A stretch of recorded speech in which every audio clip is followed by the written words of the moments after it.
கர்த்தருடைய பரிசுத்த நாமத்திற்கு ஸ்தோத்திரம். இந்த மாலை வேளையில நம் மீட்பெரும் இரட்சகருமாக இயேசு கிறிஸ்துவின் நாமத்தினாலும் ஆஸ்டின் தமிழ் சபையின் சார்பாகவும் உங்களுடைய அன்போடு வரவேற்கிறேன். இந்த மாலை வேளையின் ஆராதனை நாம இப்போது ஜெபத்தோடு நாம் துவங்குவோம். சகோதரர் ஜான் நம்ம ஜெபத்தில் துவங்கி. பரலோகத்தின் பிதாவே, இதமான சமஸ்திருப்பவரே, எல்லா புகழும் மாட்சியும் உமக்கு ஆண்டவரே. ஆண்டவரே, பாவம் வந்திருக்கும் ஆண்டவரே. எனக்கு பல பிரச்சனைகள் இருக்கு ஆண்டவரே, பல கஷ்டங்கள் இருக்கு ஆண்டவரே. இதுதான் நீர் இருக்கிறீர் ஆண்டவரே. நீர் எல்லாத்தையும் எடுத்துக்கொள்கிற ஆண்டவரே, எல்லாத்தையும் ஜெயக்கொள்கிற ஆண்டவரே. உங்களை தேடி வந்திருக்கிற ஆண்டவரே. இன்னைக்கு உங்கள் வார்த்தையை கொடுங்க ஆண்டவரே. பாஸ்டருக்கு தேவையான ஞாபகம் கொடுத்து நீ அவர் மூலமாக நீங்கள் பேசுங்க ஆண்டவரே. ஒவ்வொருத்தவரையும் டச் பண்ணுங்க ஆண்டவரே. நாங்கள் ஒவ்வொருத்தவரும் நீங்கள் சொல்ல வந்ததை நாங்கள் கேட்டு அதுபடி நாங்கள் வாழவும், அதுபடி எங்களை வழிநடத்தி கொண்டு போவோம். இந்த வார்த்தைகள் உறுதியாக இருக்கணும் ஆண்டவரே. எங்கள் ஆண்டவரை எஸ்கிட்ட வேண்டிக்கிறோம். ஆமென். எல்லோரும் நிலைமை நிற்கலாம். கர்த்தரை உயர்த்திடும் காலம், இது நன்றியால் துதித்திடும் நேரம். தேவ வார்த்தையை நம்பிடும் யாரும் கிருபையை கொண்டாடுவோம் என்று சொல்லி உற்சாகமாய் கரங்களை தட்டி பாடுவோம்.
வார்த்தை நம்பிடும்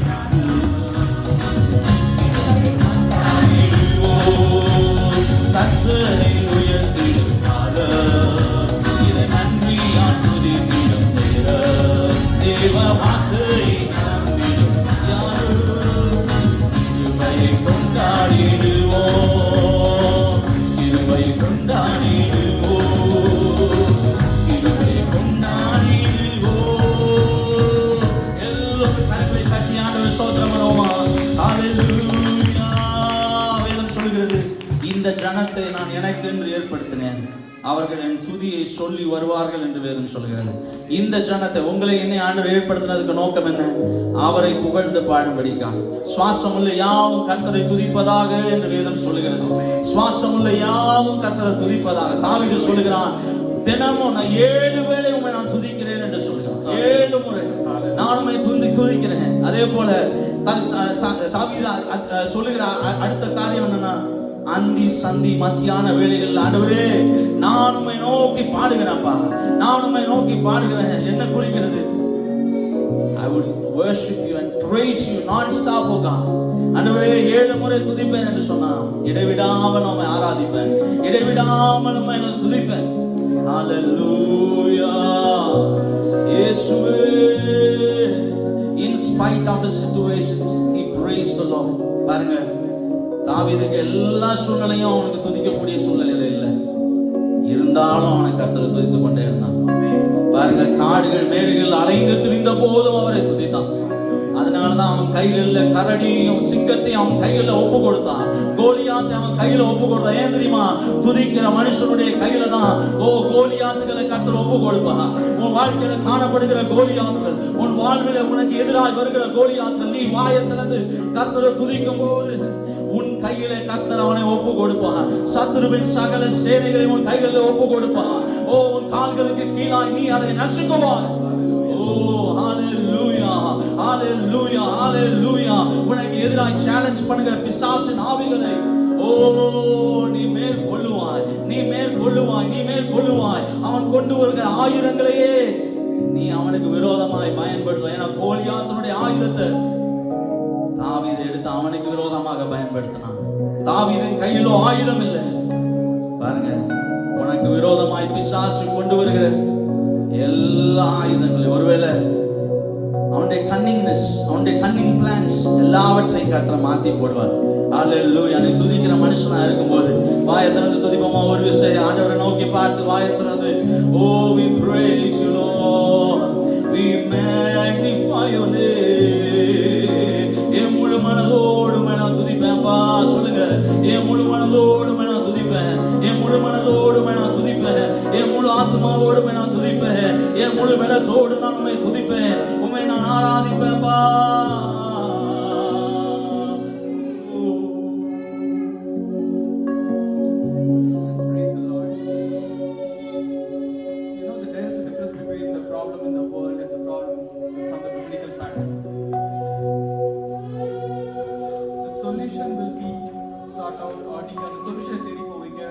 Once we have the problem in the world, but biblical pattern is not there. God has already provided a solution for your problem. The only thing is, He makes you to test. He makes you to come to that solution based on what it is. He makes you think about it. Can you just hand over whatever things we have in our heart to Him? Whatever worldly things, what namakita etniyo kore, etniyo baragal, etniyo things, problems nam mind la thige vechukko. Amba indha level la andra aradhikku varadilla. Can we submit it to Lord? Lord, நான் உண்மை ஆராதிக்க வந்திருக்கேன், உண்மை துதிக்க வந்திருக்கேன். எனக்கு வேற எதுவும் தேவையில்லை. நீங்க எவ்வளவு நன்மைகள் செய்திருக்கீங்க. Psalm 139 எப்படி சொல்லுதுல, You formed me in my mother's womb, and it is recorded in your book. ஒரு நாளும் ஆண்டவர் வந்து நீங்க என்ன பண்றீங்க, ஏது பண்றீங்கன்னு தெரிஞ்சிருக்கிறார். அப்படி இருக்கும்போது எப்படி வந்து நம்மளை கைவிட முடியும்? நம்ம எல்லாத்தையும் மறந்து ஆண்டவர் துதிப்போமா? ஆயுதங்கள் துதிப்போமா? இயேசுவே, நீ செய்த நன்மைக்காக நன்றி. இம்மட்டும் உயிரோட வச்சிருக்கிறாரே, செய்த நன்மைக்காக நன்றி. நம்மள எத்தனையோ ஆபத்துகள் நம்ம பாக்குறோம், இதுல இதெல்லாம் தப்பிச்சு நம்மளை காப்பாத்திருக்காரு, அதுக்காக நன்றி சொல்லுங்க. You know one thing, God provided the lamb when Abraham went to sacrifice Isaac. The solution was already provided. The same thing is there in the life of Joseph. God has already provided the solution. Joseph is the solution for Egypt. The famine came later. That's how God deals with us. He tells you the problems. He gives you the solution before the problem. The only thing is we have to think, like, are we in God's plan or not? That is the only thing we need to think about it. Are we in God's positioning system? You know the GPS? God's positioning system? Are you in the plan of God? That is the only thing you need to think. Can you praise God for whatever He has done so far and whatever He is going to do so again? Don't think that your problem is in front of you.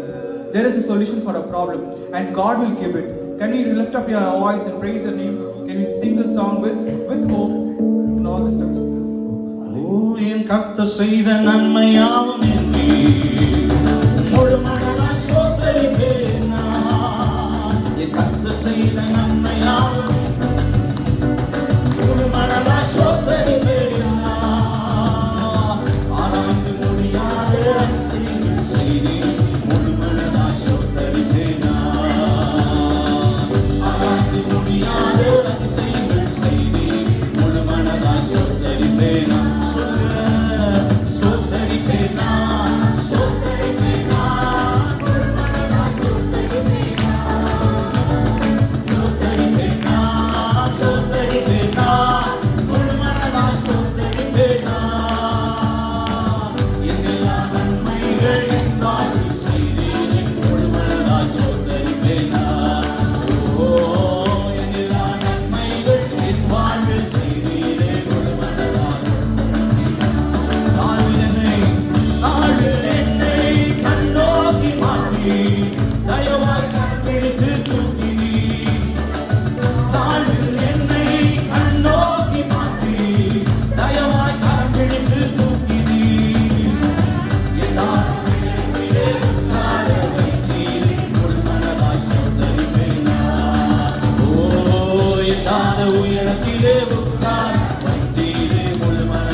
போது மான்கள் நீரோடைகளை வாஞ்சித்து கதறுவது போல என் ஆத்மா உம்மை தேடி வாஞ்சித்து கதறுகிறது ஆண்டவரே என்று தொடங்குகிறான். ஆனா 5வது வசனத்துல சொல்றான், ஆண்டவரே உம்முடைய ரட்சிப்பை குறித்து இன்னும் நான் உம்மை துதிப்பேன் ஆண்டவரே, இன்னும் நான் துதிப்பேன் ஆண்டவரே. இன்னைக்கு ஒருவேளை சாத்ராக்கு மேஷாக்கு ஆபேத்நேகோ போன்று நம்முடைய சூழ்நிலைகள் அடுத்தது என்ன நடக்கும்னு தெரியாம கூட இருக்கலாம். இல்லாட்டி மார்த்தாளை போன்று மரித்து 4 நாள் ஆனதே என்று சொல்லுகிற சூழ்நிலையா கூட இருக்கலாம். ஆனா ஆண்டவர் இன்னைக்கு நினைப்பூட்ட விரும்புவது, நோவா பேழையை விட்டு வெளியே வரும்போது ஒரு வானவில்லை கொடுத்து அந்த இடத்துல I just give you the promise. I want to remind you. ஆண்டவர் இன்னைக்கு நினைப்பூட்ட விரும்புகிறார். உங்களுக்கும் எனக்கும் ஒவ்வொருத்தருக்கும் கொடுத்த ஒவ்வொரு promises, ஒவ்வொரு covenants இன்னைக்கு ஆண்டவர் நினைப்பூட்டி, இது ஒவ்வொன்றும் உனக்கென்று நான் ஏற்படுத்தின ஒவ்வொன்றையும் நான் நிறைவேற்றும் அளவும் நான் அதை செயல் புரிகிற வரைக்கும் நான் கைவிடுகிற தேவன் அல்ல. அதனால இன்னைக்கு சொல்லுவோம், ஆண்டவரே அந்த ரட்சிப்பை பிடித்துக் கொண்டு நான் இன்னும் துதிப்பேன் ஆண்டவரே. நான் கலங்கி நின்ற வேளைகள் உண்டு, ஆனா நீர் நிறைவேற்ற வரைக்கும் நான் இன்னும் விட மாட்டேன் ஆண்டவரே. பல சூழ்நிலைகள் இருந்தாலும் நம்முடைய இரட்சணிய கண்மலையாகிய கிறிஸ்துவை இன்னைக்கு பிடித்துக் கொண்டு கரங்களை உயர்த்தி சொல்லுவோமா, அந்த விசுவாசத்தோடு சூழ்நிலைகள் எதுவாக இருக்கலாம், விசுவாசத்தின் கம்பீரத்தை இன்னைக்கு எடுத்துக்கொள்ளலாம். இந்த பாடலை பாடுகிற போது எல்லாரும் இன்னைக்கு உள்ளத்தின் ஆழத்திலிருந்து ஆண்டவர் உங்களுக்கு கொடுத்த ஒவ்வொரு வாக்குத்தத்தங்களை பிடித்துக் கொள்ளும். ஆண்டவரே விட மாட்டேன் ஆண்டவரே, அதை இன்னும் குறித்து நான் இன்னும் உம்மை துதிப்பேன் ஆண்டவரே. பவுலும் சீலாவும் போல இன்னும் நான் துதிப்பேன் ஆண்டவரே. என் மலையாக இருந்தாலும் என்ன தாழ்வா இருந்தாலும் நான் உம்மை துதிப்பேன் ஆண்டவரே. எல்லாரும் சேர்ந்து பாடுவோமா? இன்னும் துதிப்பேன், இன்னும் போற்றுவேன், இன்னும் உம்மை ஆராதிப்பேன். சிலா, இன்னும் துதிப்பேன். Yes, Holy God, உம்மை ஆராதிப்பேன். எக்காலமும், எக்காலமும் நான் துதிப்பேன், எவைகளையும் நான் போற்றுவேன். எக்காலமும் நான் துதிப்பேன், எவைகளையும் நான் போற்றுவேன். உம்மை துதிப்பேன்.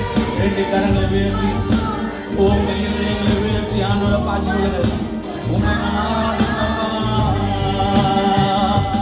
ஓ, இன்னும் துதிப்பேன்,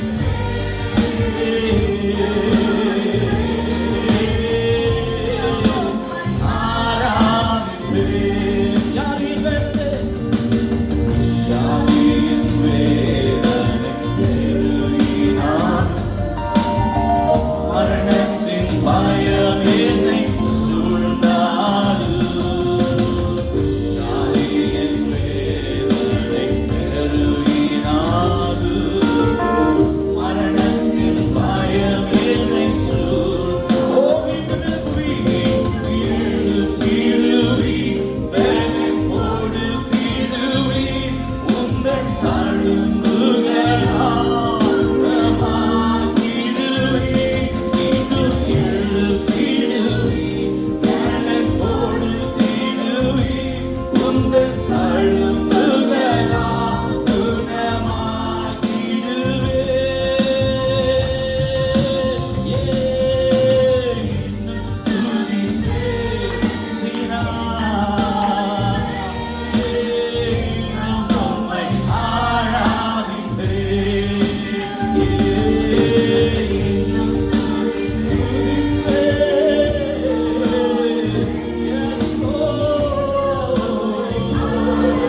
அழகு.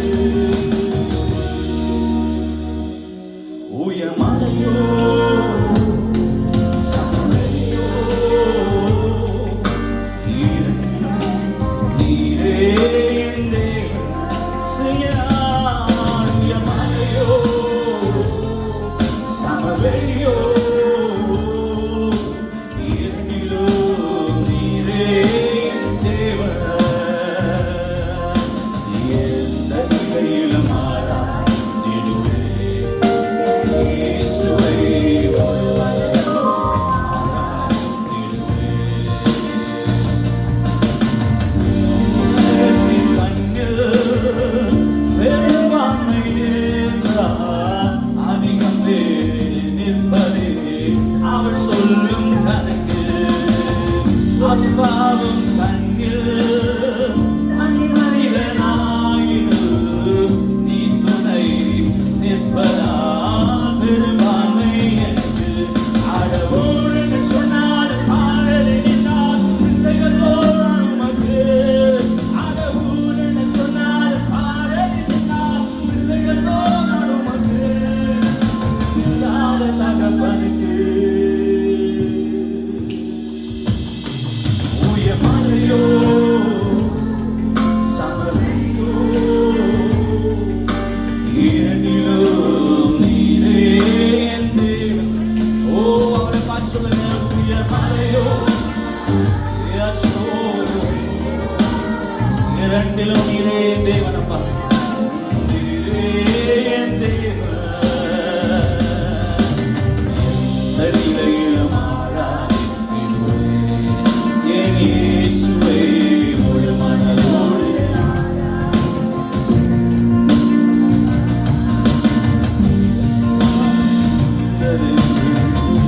பார்த்து இழந்தன இனி என்றும் எழும்புவதில்லை என சொல்லி நகைத்தது. எல்லாமே முடிந்தது என்னை பார்த்து இழந்தன. ஓ இனி என்றும் எழும்புவதில்லை என்று சொல்லி நகைத்தது. ஆனாலும் நீங்க என்னை கண்ட விதம் பெரியது. உயர்வின் பெருமை எல்லாம் ஒருவருக்குரியதே. ஆனாலும் நீங்க என்னை கண்ட விதம் பெரியது. என் உயர்வின் பெருமை எல்லாம் ஒருவருக்குரியதே.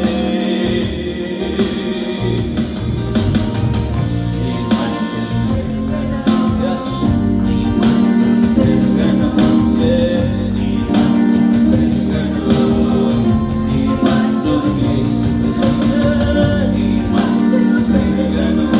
சொல்லுங்க. நீ ஒருவரே இயேசுவே.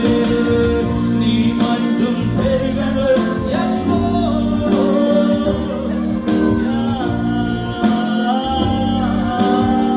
நீ மட்டும் இயேசுவே. நீ மட்டும் பெருகணும். நீ மட்டும் பெருகணும். நீ மட்டும் இயேசுவே. நீ மட்டும் பெருகணும். சொல்லுங்க. நீ மட்டும் பெருகணும். நீ மட்டும் பெருகணும். நீ மட்டும் இயேசுவே. நீ மட்டும் பெருகணும். நீ மட்டும் பெருகணும். நீ மட்டும் பெருகணும். நீ மட்டும் இயேசுவே. ஓ நீ மட்டும் பெருகணும். உம்முடைய வார்த்தை பெருகணும் அப்பா என் வாழ்க்கையில. சொல்லுங்க. மனுஷருடைய வார்த்தை பெருக வேணாம்ப்பா. உங்க வார்த்தை என் வாழ்க்கையில பெருகட்டும். உங்க வார்த்தை என் வாழ்க்கையில பெருகட்டும். பெருகட்டும். மனுஷன் சொன்ன அவமானமான வார்த்தைகள் அல்ல, நிந்தித்த வார்த்தைகள் அல்ல. நீர் என்னை குறித்து சொல்லுகிற வார்த்தை பெருகட்டும். ஓ நீங்க பெருங்கப்பா. என்னை மறைத்து கொள்ளுங்க டாடி. ஓ நீர் மட்டும் பெருகணும். நீர் மட்டும் பெருகணும். நீர் மட்டும் பெருகணும். நீர் மட்டும் இயேசுவே. நீர்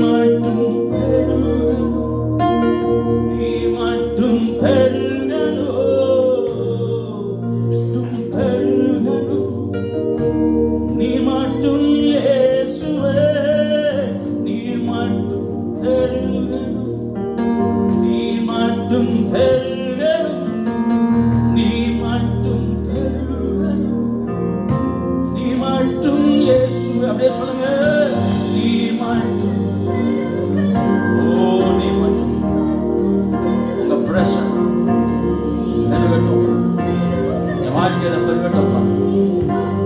ஜீசஸ் நீ மட்டும் சொல்லிட்டே இருங்க, நீ மட்டும் பெருகணும்.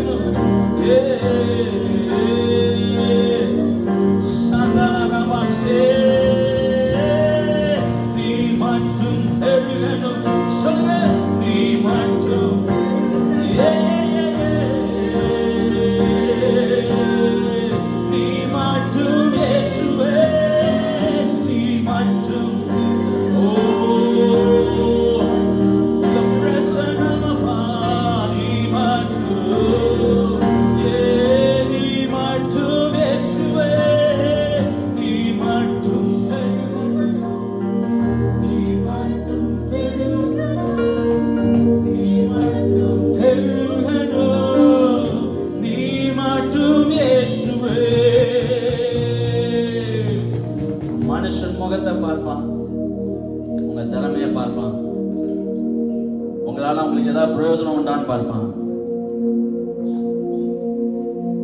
சாமுவேல் மனுஷனுடைய முகத்தை பார்த்தான். கர்த்தரவனை பார்த்து சொன்னான், நீ பார்க்கிற விதமாய் நான் பார்க்கிறதில்லை. மனுஷன் முகத்தை பார்ப்பான், கர்த்தரோ இருதயத்தின் ஆழங்களை பார்க்கிறார். இந்த மாலை வேளையில் அவர் இருதயங்களின் ஆழங்களை பார்க்கிறார்.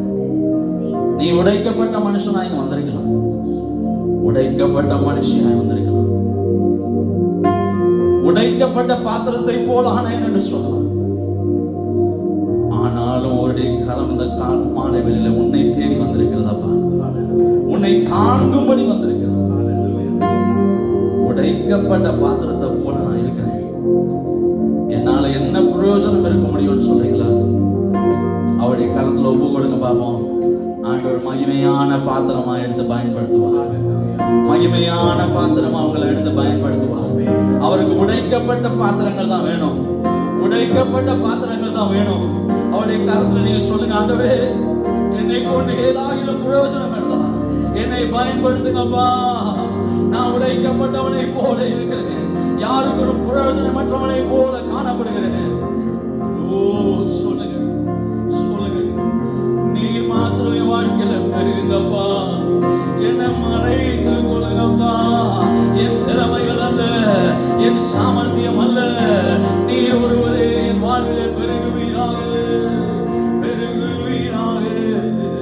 நீர் மட்டும் பெருகு, நீர் மட்டும் பெருகு,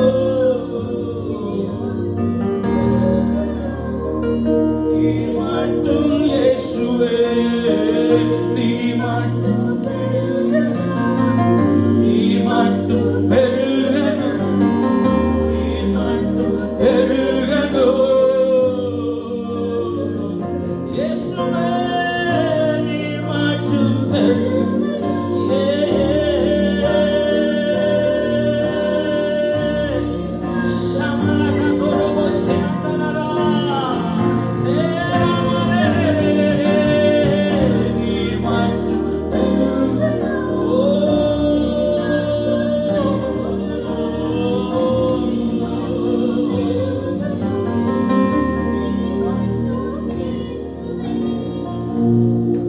தாவீதுக்கும் சகோதரருக்கு என்ன வித்தியாசம் தெரியுமா? இவன் தேவ பிரசன்னத்துல வாழ கற்றுக்கொண்ட ஒரு மனுஷன். எங்க இருந்தாலும் தேவ பிரசன்னத்தை அனுபவித்துக் கொண்டே இருந்தான். இந்த தேவ பிரசன்னம் உன்னை உயர்த்தி கொண்டே போகும். நீ ஒன்றைக்கு ஒருவேளை மறைக்கப்பட்டவனை போல நீங்க சொல்லலாம், ஐ அம் ஹிடன், எங்கேயோ ஒளிந்து கொண்டிருக்கிறேன், மறைக்கப்பட்டிருக்கிறேன். விளக்கை கொளுத்தி மரக்காலால் அதை மூடி வைக்க மாட்டார்கள், விளக்கு தண்ணீர் மேல் வைப்பார்கள். ஆண்டவர் உன்னை விளக்கு தண்ணீர் மேல வைக்கணும் விரும்புற, நீ நீ தேவ பிரசன்னத்தில் அடங்கி இருக்கும்போது, that's the only difference. பாருங்க, அவன் தான் தேவ பிரசன்னத்திலேயே வாழ்ந்து கொண்டிருந்தான். ஆடுகளை மேய்த்து கொண்டிருக்கும் போதும் தேவ பிரசன்னத்தில் வாழ்ந்து கொண்டிருந்தான். தேவ பிரசன்னம், that makes difference. உன் வாழ்க்கையில வித்தியாசத்தை கொண்டு வருகிறது அந்த பிரசன்னம் தான். உன் ஆபீஸ்ல எத்தனை பேர் இருந்தாலும் தேவ பிரசன்னம் உனக்கு கூட இருக்கும்போது, that will make a lot of difference. மனிதர்கள் உன்னை இனம் கண்டு கொள்வார்கள். Something is there. இவனிடத்துல ஏதோ ஒன்று இருக்கிறது. The favor of God will be upon you. The mighty power of God will be upon you. உன் மேலே தேவ வல்லமை வந்து நிலைநிறுவதை ஜனங்கள் பார்ப்பார்கள். நீ மட்டும் பெருகணும். திரும்ப சொல்லுங்க, நீ மட்டும் பெருகணும், நீ மட்டும் பெருகணும், நீ மட்டும் இயேசுவே, நீ மட்டும் என்னை மறைத்து நீங்க வெளிப்படுங்கப்பா. நான் அல்ல, கிறிஸ்து ஒருவரே.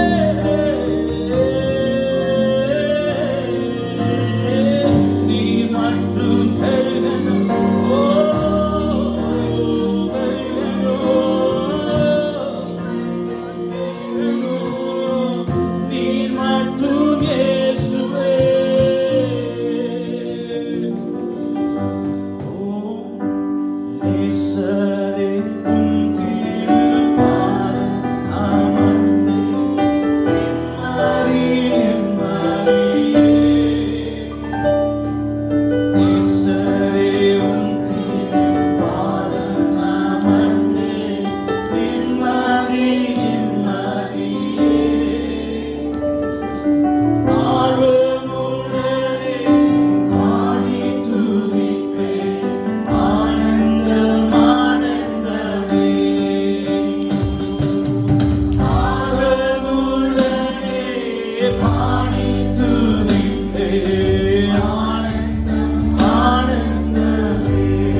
எல்லா நாமத்திற்கும் மேலாய் உயர்த்தப்பட்டிருக்கிற அந்த நாமம், வானோர் பூதலத்தோடு யாவும் முழங்கால் படியிட்டு அதை தொழுது கொள்கிற நாட்கள் வரும். முழங்கால்கள் யாவும் இந்த நாமத்திற்கு முன்பாய் முழங்காலிடும். நாவுகள் யாவும் ஒரு நாள் அறிக்கையிட போகிறது, இயேசுவே தெய்வம் என்று. இந்த மாலையில் அவரை பார்த்து, வல்லமையுள்ள நாமத்தை பார்த்து, Lord, I call out to that name. I speak that name over my family. I speak the name over this nation, oh God. I speak the name of Jesus over my city. I speak the name of Jesus over my family.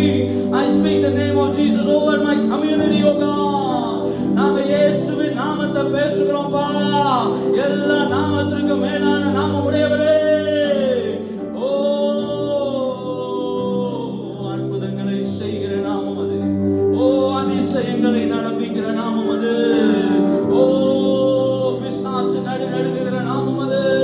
ஓ, அந்த நாமத்தை நோக்கி கூப்பிடுகிறோம்ப்பா. அந்த நாமத்தை நோக்கி கூப்பிடுகிறோம். உம்மை நோக்கி பார்க்கிற யாவரும் வெட்கம் அடையாது இருப்பார்களப்பா. ஓ, they will not be put to shame, oh God. Hallelujah, hallelujah, hallelujah. எல்லோரும் வாயில திறந்து கர்த்தரை ஸ்தோத்திரம் பண்ணி நன்றியோடு அவரை ஆராதிப்போமா.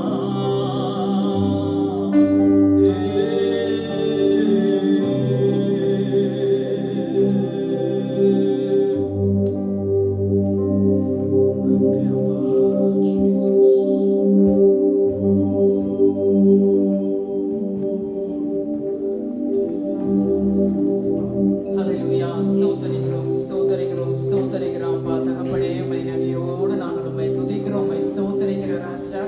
ஆண்டவரே, கர்த்தாவே, நீர் பெரியவர் ஆண்டவரே, மிகவும் புகழப்படத்தக்கவர் அப்பா. ஆண்டவரே, மகிமை மகத்துவத்தை அணிந்து கொண்டிருக்கிற தேவனே, நாங்கள் உம்மை துதிக்கிறோம், உம்மை ஸ்தோத்திரிக்கிற ராஜா. கர்த்தர் எங்களோட வாழ்க்கையில் செய்த எல்லா நன்மைகளுக்காக உம்மை நன்றியோடு நாங்கள் உம்மை துதிக்கிறோம், உம்மை ஸ்தோத்திரிக்கிற ஆண்டவரே. கர்த்தாவே, ஆண்டவரை உயிரோடு இருக்கிற வரைக்கும் நாங்கள் உம்மை துதித்து உள்ளளவு கீர்த்தனை பண்ணனாப்பா. ஆண்டவரே, காலை மாலை கழிகூற பண்ணுகிற தேவன் ஆண்டவரே. அப்பா, அந்த மாலை வேலை கர்த்தர் நீங்க கழிகூற பண்ணுகிறீர், அதற்காய் ஸ்தோத்திரம் நன்றி செலுத்துகிறாப்பா. உங்களுடைய சமூகத்துக்கு எங்களை கூட்டி சேர்த்த கிருபைக்காக நன்றி அப்பா. என் இடத்துல வருகிற ஒருவனை நான் புறம்பே தள்ளுவதில்லைன்னு சொல்லிருக்கிறீங்களே, அதுக்காய் ஸ்தோத்திரம் நன்றி செலுத்துகிறாப்பா. ஆண்டவரே, உம்மை நன்றியோடு நாங்கள் உம்மை துதிக்கிறோம், உம்மை ஸ்தோத்திரிக்கிறார் ராஜா. ஆண்டவரே, கர்த்தாவே, நாடுகளின் சத்தத்தை கேட்கும்னு சொல்லிருக்கீங்க அப்பா. நான் அவைகளை அறிந்திருக்கிறேன்னு சொல்லியிருக்கிறீங்களே, ஆண்டவரே, உம்முடைய சத்தத்தை கேட்க வேண்டுமே அப்பா. ஆண்டவரே, கர்த்தர் எங்களோடு கூட நீர் பேசுவீராக, உம்முடைய வார்த்தைகளை கர்த்தர் அனுப்புவீராக அப்பா. ஆண்டவரே, ஸ்தோத்திர ராஜா. கர்த்தர் எங்களை குணமாக்கும்படியா நாங்கள் ஜெபிக்கிறோம். ஆண்டவரே, நன்றி ராஜா. அப்பா, நீர் பெருகணும், நாங்க சிறுகணும் அப்பா. எங்களை தாழ்த்துகிறோம், நாங்கள் உம்மை உயர்த்துகிறோம், இயேசுவின் மூலம் பிதாவே, ஆமென். ஆமென். Praise the Lord. Welcome you all in the name of Jesus Christ. In the wonderful announcement, this week we have retreat. How many of you are excited for the retreat? Praise God. Come with expectations. So God is going to talk to every one of us. So He has said that I will build my church. So we are the church, right? And God is going to build us. We have to come with expectations. Praise God. Pray for all the logistics. So many arrangements going on. Please pray. Please do pray daily. And for travel mercies for its pastors who's traveling from Dallas. A lot of things. And for all the arrangements, everything should be pleasant. And hope everyone will get that email for some logistics. All those details. Hope Anna will send to you. Pastor will send to you so shortly. Maybe tomorrow. And this week, birthdays and anniversaries. August 25th to August 31st. Radhila, you can come forward so that Pastor will pray for you. Okay, thank you. Yeah, there's a time of testimony, a brief time of testimony, after which we will go to the Word of God. Praise the Lord. All glory to God for making me stand here before you to share my testimony. I have a testimony of healing. So, from the month of May, I had a weird feeling in my throat. Constantly, there would be a nagging sore throat sensation. And whenever I eat something or drink something, it would bother me. And my ear had a popping sensation when I would drink, swallow. And it was very annoying. It wasn't debilitating. Like, I could do my normal daily activities, but it was very annoying at the back of my mind. I was always thinking about that. So I met with the doctor. And as usual, the doctors prescribed the antibiotic for 7 days first. And that didn't work. So I went back and I said, I still have that problem. can you, just help me out here? And she gave me a 21-day course antibiotic. And it was horrible. At 21 days, 3 times a day. It was really a painful process eating that antibiotic, but I did it. And I was praying to God, Lord, please heal me. This is not a big thing, but I'm worried about this. And just a reminder here that God cares about every small thing that might worry us. Because He, at the end of the 21st day, when I finished my antibiotic, I still wasn't feeling good. I wasn't feeling even 10% better. And for most of you who have taken antibiotics, like at least 70% through the course, you will see the change if it was an antibiotic, if it was a bacterial infection or something else, right? But I didn't see it. And so I finished my course. I was going to meet with the doctor in 5 days. And I was dreading it because I knew she was going to tell me we have to do imaging and take scans and all that. I didn't want to do that. And I was praying to God the second day after I finished my 7 plus 21-day course, and I was like, Lord, I really need you to help me, please, Lord, please. You're the only one who can heal me. I know you can do this, please, Lord. And that night after I prayed and I picked up my Bible to do my daily reading, Isaiah chapter 41 verse 10 and 13, God spoke to me directly. And I wrote this entry in my journal because I want to remember how God answers us. I said, God, help me, help me. That was my prayer. I was desperate for His healing. And He responded back through Isaiah 41, 10 and 13. And it says there, do not be afraid, for I am with you. Do not be discouraged, for I am your God. I will strengthen you and I will help you, He said. And again He said, do not be afraid, I will help you. The word help came twice in that verse that I had. And it was God's way of answering me. And I knew it without a shadow of a doubt. God was speaking to me. And that night when I slept and I woke up the next day, that feeling disappeared. I did not have that feeling ever. It's been more than a week now, and that nagging feeling, that sore throat, whatever that was, I don't know what it was. I feel God was testing my faith and making me rely on Him for whatever I can, depend on Him for anything at all. And God healed me completely. I don't have that feeling anymore. And when I met with the doctor on the follow-up, like the day I was supposed to meet, I was completely healed. And she asked me, is everything okay now? I said, yes, thank God it's okay. Because I know God healed me. It wasn't the antibiotics, but God worked through His word. And His word is even powerful today. He's the same God yesterday, today, and tomorrow. He's capable of making and performing those wonder-working healings and miracles for us, for each and every one of us. And I also want to close by saying the word testimony from Hebrew means aidut, which is the word that means do it again, Lord. And even while I'm sharing my testimony here, I want to encourage everybody here going through anything small, big, and anything in between, that God will do it again for you guys. He will help you. He's a healer. He's Jehovah Rapha. Thank you. Amen. Amen. கரங்களை தட்டி கர்த்தருக்கு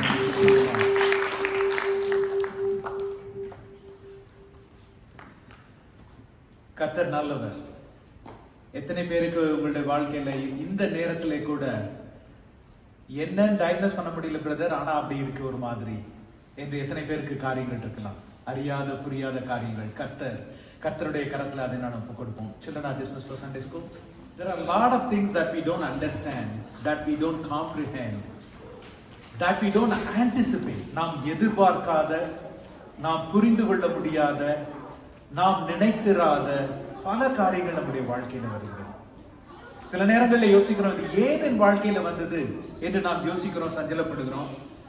சில நேரங்களில் இந்த காரியம் நன்மையாய் இருந்தது என்று சந்தோஷப்படுகிறோம். சில நேரங்களில் இது என்னால் புரிந்து கொள்ளவே முடியலையே. What am I supposed to do here? How am I supposed to understand this? What does this really mean? என்று குழம்புகிறோம் நாம். I mean, the testimony was such a fitting beginning for the word that I was inspired in my heart to share. என் இதயத்தில் ஏவப்பட்ட அந்த வார்த்தை, நாம் just இன்றைக்கு next week நம்முடைய retreat இருக்கிறது. அதனால நான் முதல்ல என்ன நினைச்சேன், ஆக்சுவலாக I'll prepare a small short sermon which I will share, and then I'll come back and start a series என்று தான் நான் நினைத்திருந்தேன்.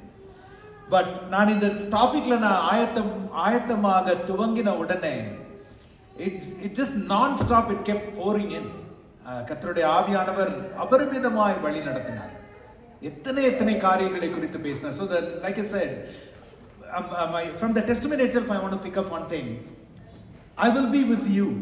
பல இடங்களிலே பழைய ஏற்பாட்டிலும் சரி, புதிய ஏற்பாட்டிலும், both in the Old Testament and New Testament, we hear this word, I will be with you, I will heal you, I will lead you, I will guide you. இதெல்லாம் நாம் கேள்விப்படுகிறோம். பட் ஹேவ் யூ ரியலைஸ், நீங்க இப்போ பழைய ஏற்பாட்டிற்கும் புதிய ஏற்பாட்டிற்கும், இஸ்ரவேல் ஜனங்களுக்கும் புதிய இஸ்ரவேலாகிய நமக்கும் அந்த யூ என்பது மிக மிக வித்தியாசமான ஒரு காரியம். இஸ்ரவேல் ஜனங்களுக்கு அது எப்பொழுது சொல்லப்பட்டாலும் அவங்க அதை எப்படி எடுத்துக்கிட்டாங்கன்னா, இது எங்கள் ஜனங்களுக்கு, இஸ்ரவேல் தலைமுறைகளுக்கு தெரிந்து கொள்ளப்பட்ட, ஆசீர்வதிக்கப்பட்ட, வழிநடத்தப்படுகிற ஒரு சமுதாயத்திற்கு சொல்லப்பட்டது. It was given to our tribe, it was given to our people, it is given to us on the whole. எப்போதுமே அப்படிதான் எடுத்துக்கொண்டாங்க. காரணம் என்ன தெரியுமா? They having a personal relationship with God was impossible in the Old Testament. அதனால தான் இன்றைக்கு வரைக்கும் யூதர்கள் they don't even pronounce the name Yahweh. யாவே என்கிற பெயரை உச்சரிக்க மாட்டாங்க, யாவே என்கிற பெயரை எழுத மாட்டாங்க. Do you know something in Hebrew that writing YHWH? Do you know they coined it because they did not want to write the full name. முழு பெயரை எழுதக்கூடாது என்பதற்காய் அவர்களா கிரியேட் பண்ண ஒரு அந்த அளவுக்கு. சோ பழைய ஏற்பாட்டின் ஜனங்கள் எப்பொழுதுமே யூ யூ யூ அவங்க கேட்கும்போது, ஓ இந்த எல்லாருக்கும், எங்க எல்லாருக்கும். இன்றைக்கு நாம் புதிய உடன்படிக்கையின் பிள்ளைகள், நாமளும் சபைக்கு வந்து ஒரு வசனம் நமக்கு கொடுக்கப்படும் பொழுது, ஒரு ப்ராம்ப்ட் நமக்கு கொடுக்கப்படும் பொழுது, இது எல்லாத்துக்கும், இது அப்படி நினைக்கிறதுக்காக நாம் இங்க வரல. புதிய உடன்படிக்கையின் பிள்ளைகள் நாம் தேவனோடு ஒரு உறவுள்ள பிள்ளைகளா இருக்கிறோம், ஒரு ஒப்புரவுள்ள பிள்ளைகளா இருக்கிறோம். ஏனென்றால் நமக்கும் தேவனுக்கும் இடையில் இருந்த தடுப்பு சுவரை அவர் தகர்த்து போட்டார் என்று வாசிக்கிறோம். நாம் பழைய ஏற்பாட்டிலும் சிலர் இருந்திருக்கிறாங்க. ஃபார் எக்ஸாம்பிள், ஆராதனையின் போது ஜோல் ரெஃபர் பண்ணாங்க, தாவீதை யோசிச்சு பாருங்க. தாவீது நான் சிங்கத்தை பீறி போட்டேன், நான் கரடியை பீறி போட்டேன் என்றெல்லாம் சொல்லுகிறார்.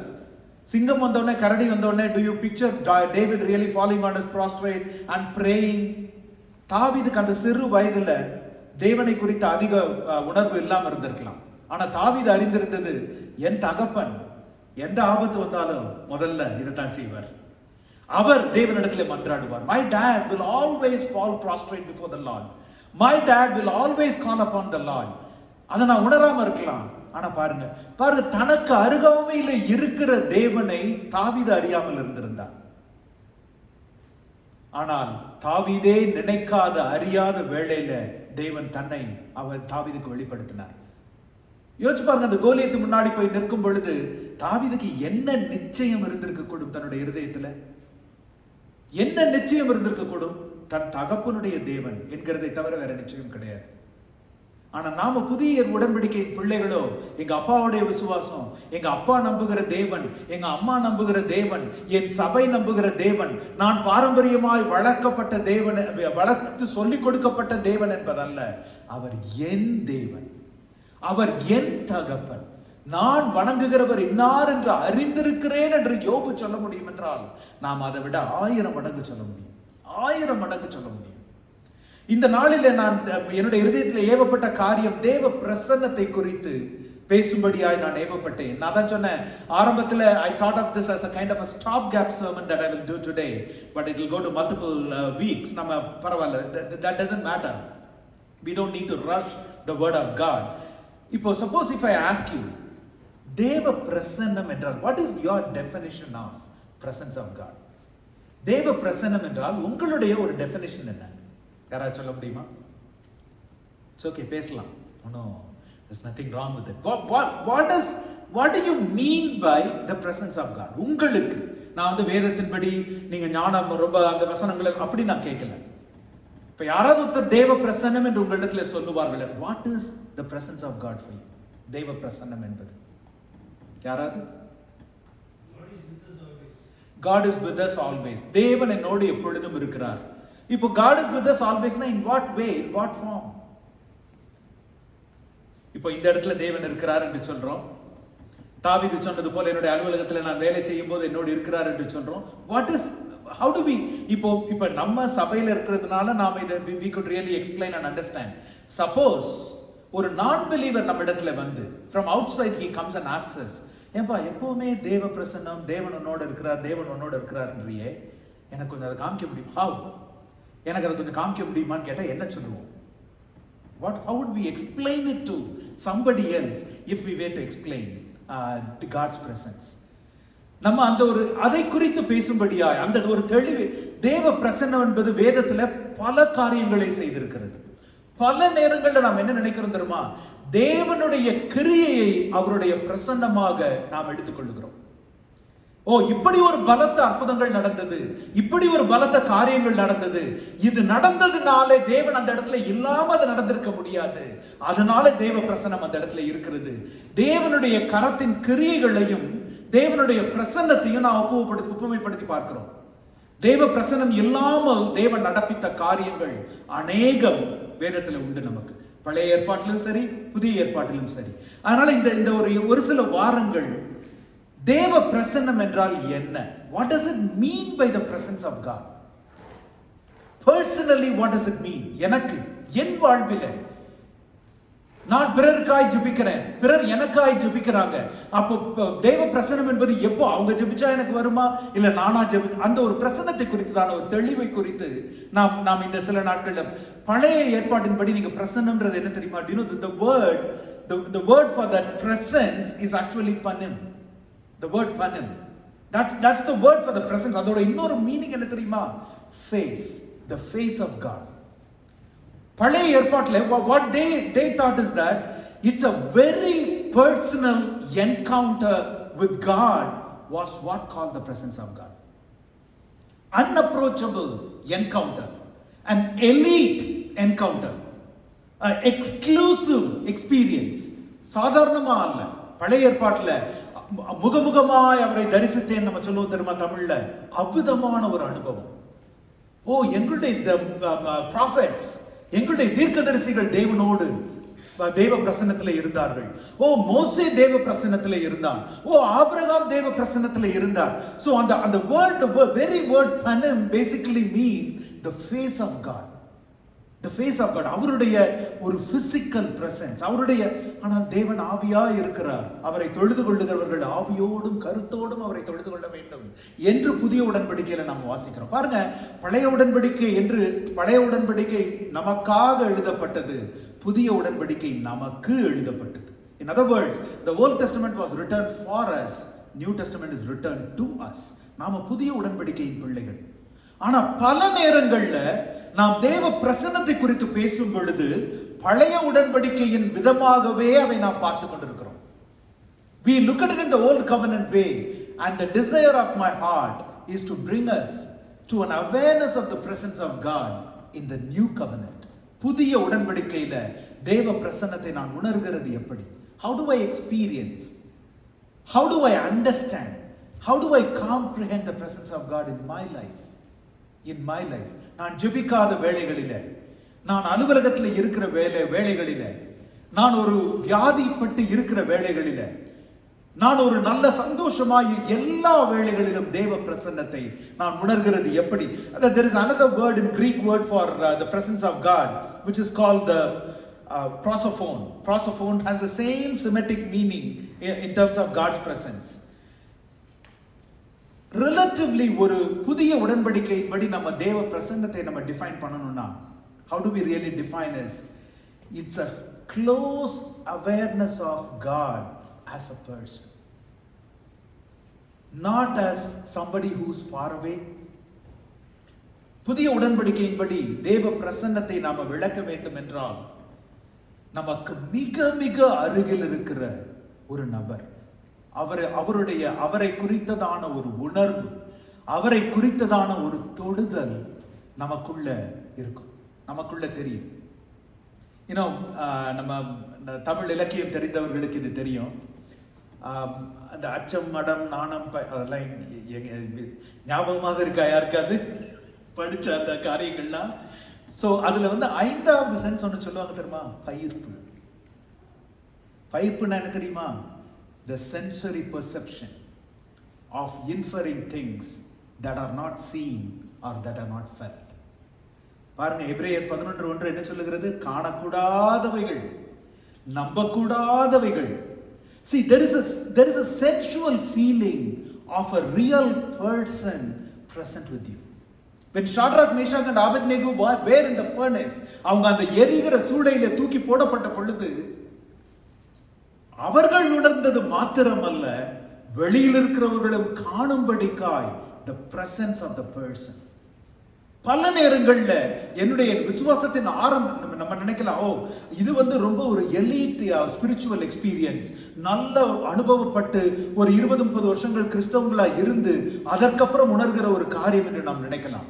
என்னுடைய வாழ்க்கையில, என்னுடைய விசுவாச வாழ்க்கையில நான் அதை உணர்ந்ததே என்னுடைய விசுவாசத்தின் ஆரம்ப நாட்கள். விசுவாசத்தின் நான் ரட்சிக்கப்பட்ட பொழுது என்னை சுற்றி ரட்சிக்கப்பட்ட ஜனங்கள் யாருமே இல்லை. There were no one saved around me. All of them, என்னை சுற்றி இருந்தவங்க எல்லாம் ரெண்டு கேட்டகரி. ஒன்னு ஹிந்துஸ் ஆர் இல்லைன்னா கேத்தலிக்ஸ். ரெண்டு பேருமே வசனம் தெரியாது. சோ எனக்கோ ஆயிரக்கணக்கான கேள்விகள் வசனத்துல இருந்து. இது எப்படி, அது எப்படி, இந்த வசனத்தினுடைய அர்த்தம் என்ன, அதனுடைய அர்த்தம் என்ன, ஆழம் என்ன, அப்படியே I was burning with questions, lot of bubbling with questions. ஆனா யார்கிட்டையும் போய் கேட்கறதுக்கே பயம், தவறாய் வழி நடத்தி விடுவார்களோ. ஏன்னா இங்கே இத்தனை டினாமினேஷன்ஸ் என் லைஃப்ல நான் இந்தியாவில் பார்த்ததே கிடையாது. Presbyterian, Episcopalian, Baptist, Methodist. What is the difference between all of this? இந்தியாவில் ரெண்டு தான் தெரியும், கேத்தலிக், சிஎஸ்ஐ, அவ்வளவுதான் தெரியும். I'm talking about 26 years back. அதனால அது ரெண்டு தான் தெரியும். இதுல நம்ம யார்கிட்ட போய் என்ன கேட்கறது, எது நமக்கு சரியா இருக்கும் என்கிற பொழுது உபவாசித்து தேவனுடைய பாதத்தில் அமர்ந்திருந்து நான் கேட்டதாக ஒண்ணுதான், என் காதுகளிலே பேசப்பட்டது உம்முடைய வசனமாய் இருந்தால், அதை பேசினவர் நீர் என்றால், என்னை அழைத்தவர் நீர் என்றால், நீர் எனக்கு வசனத்தை கற்றுக் கொடு.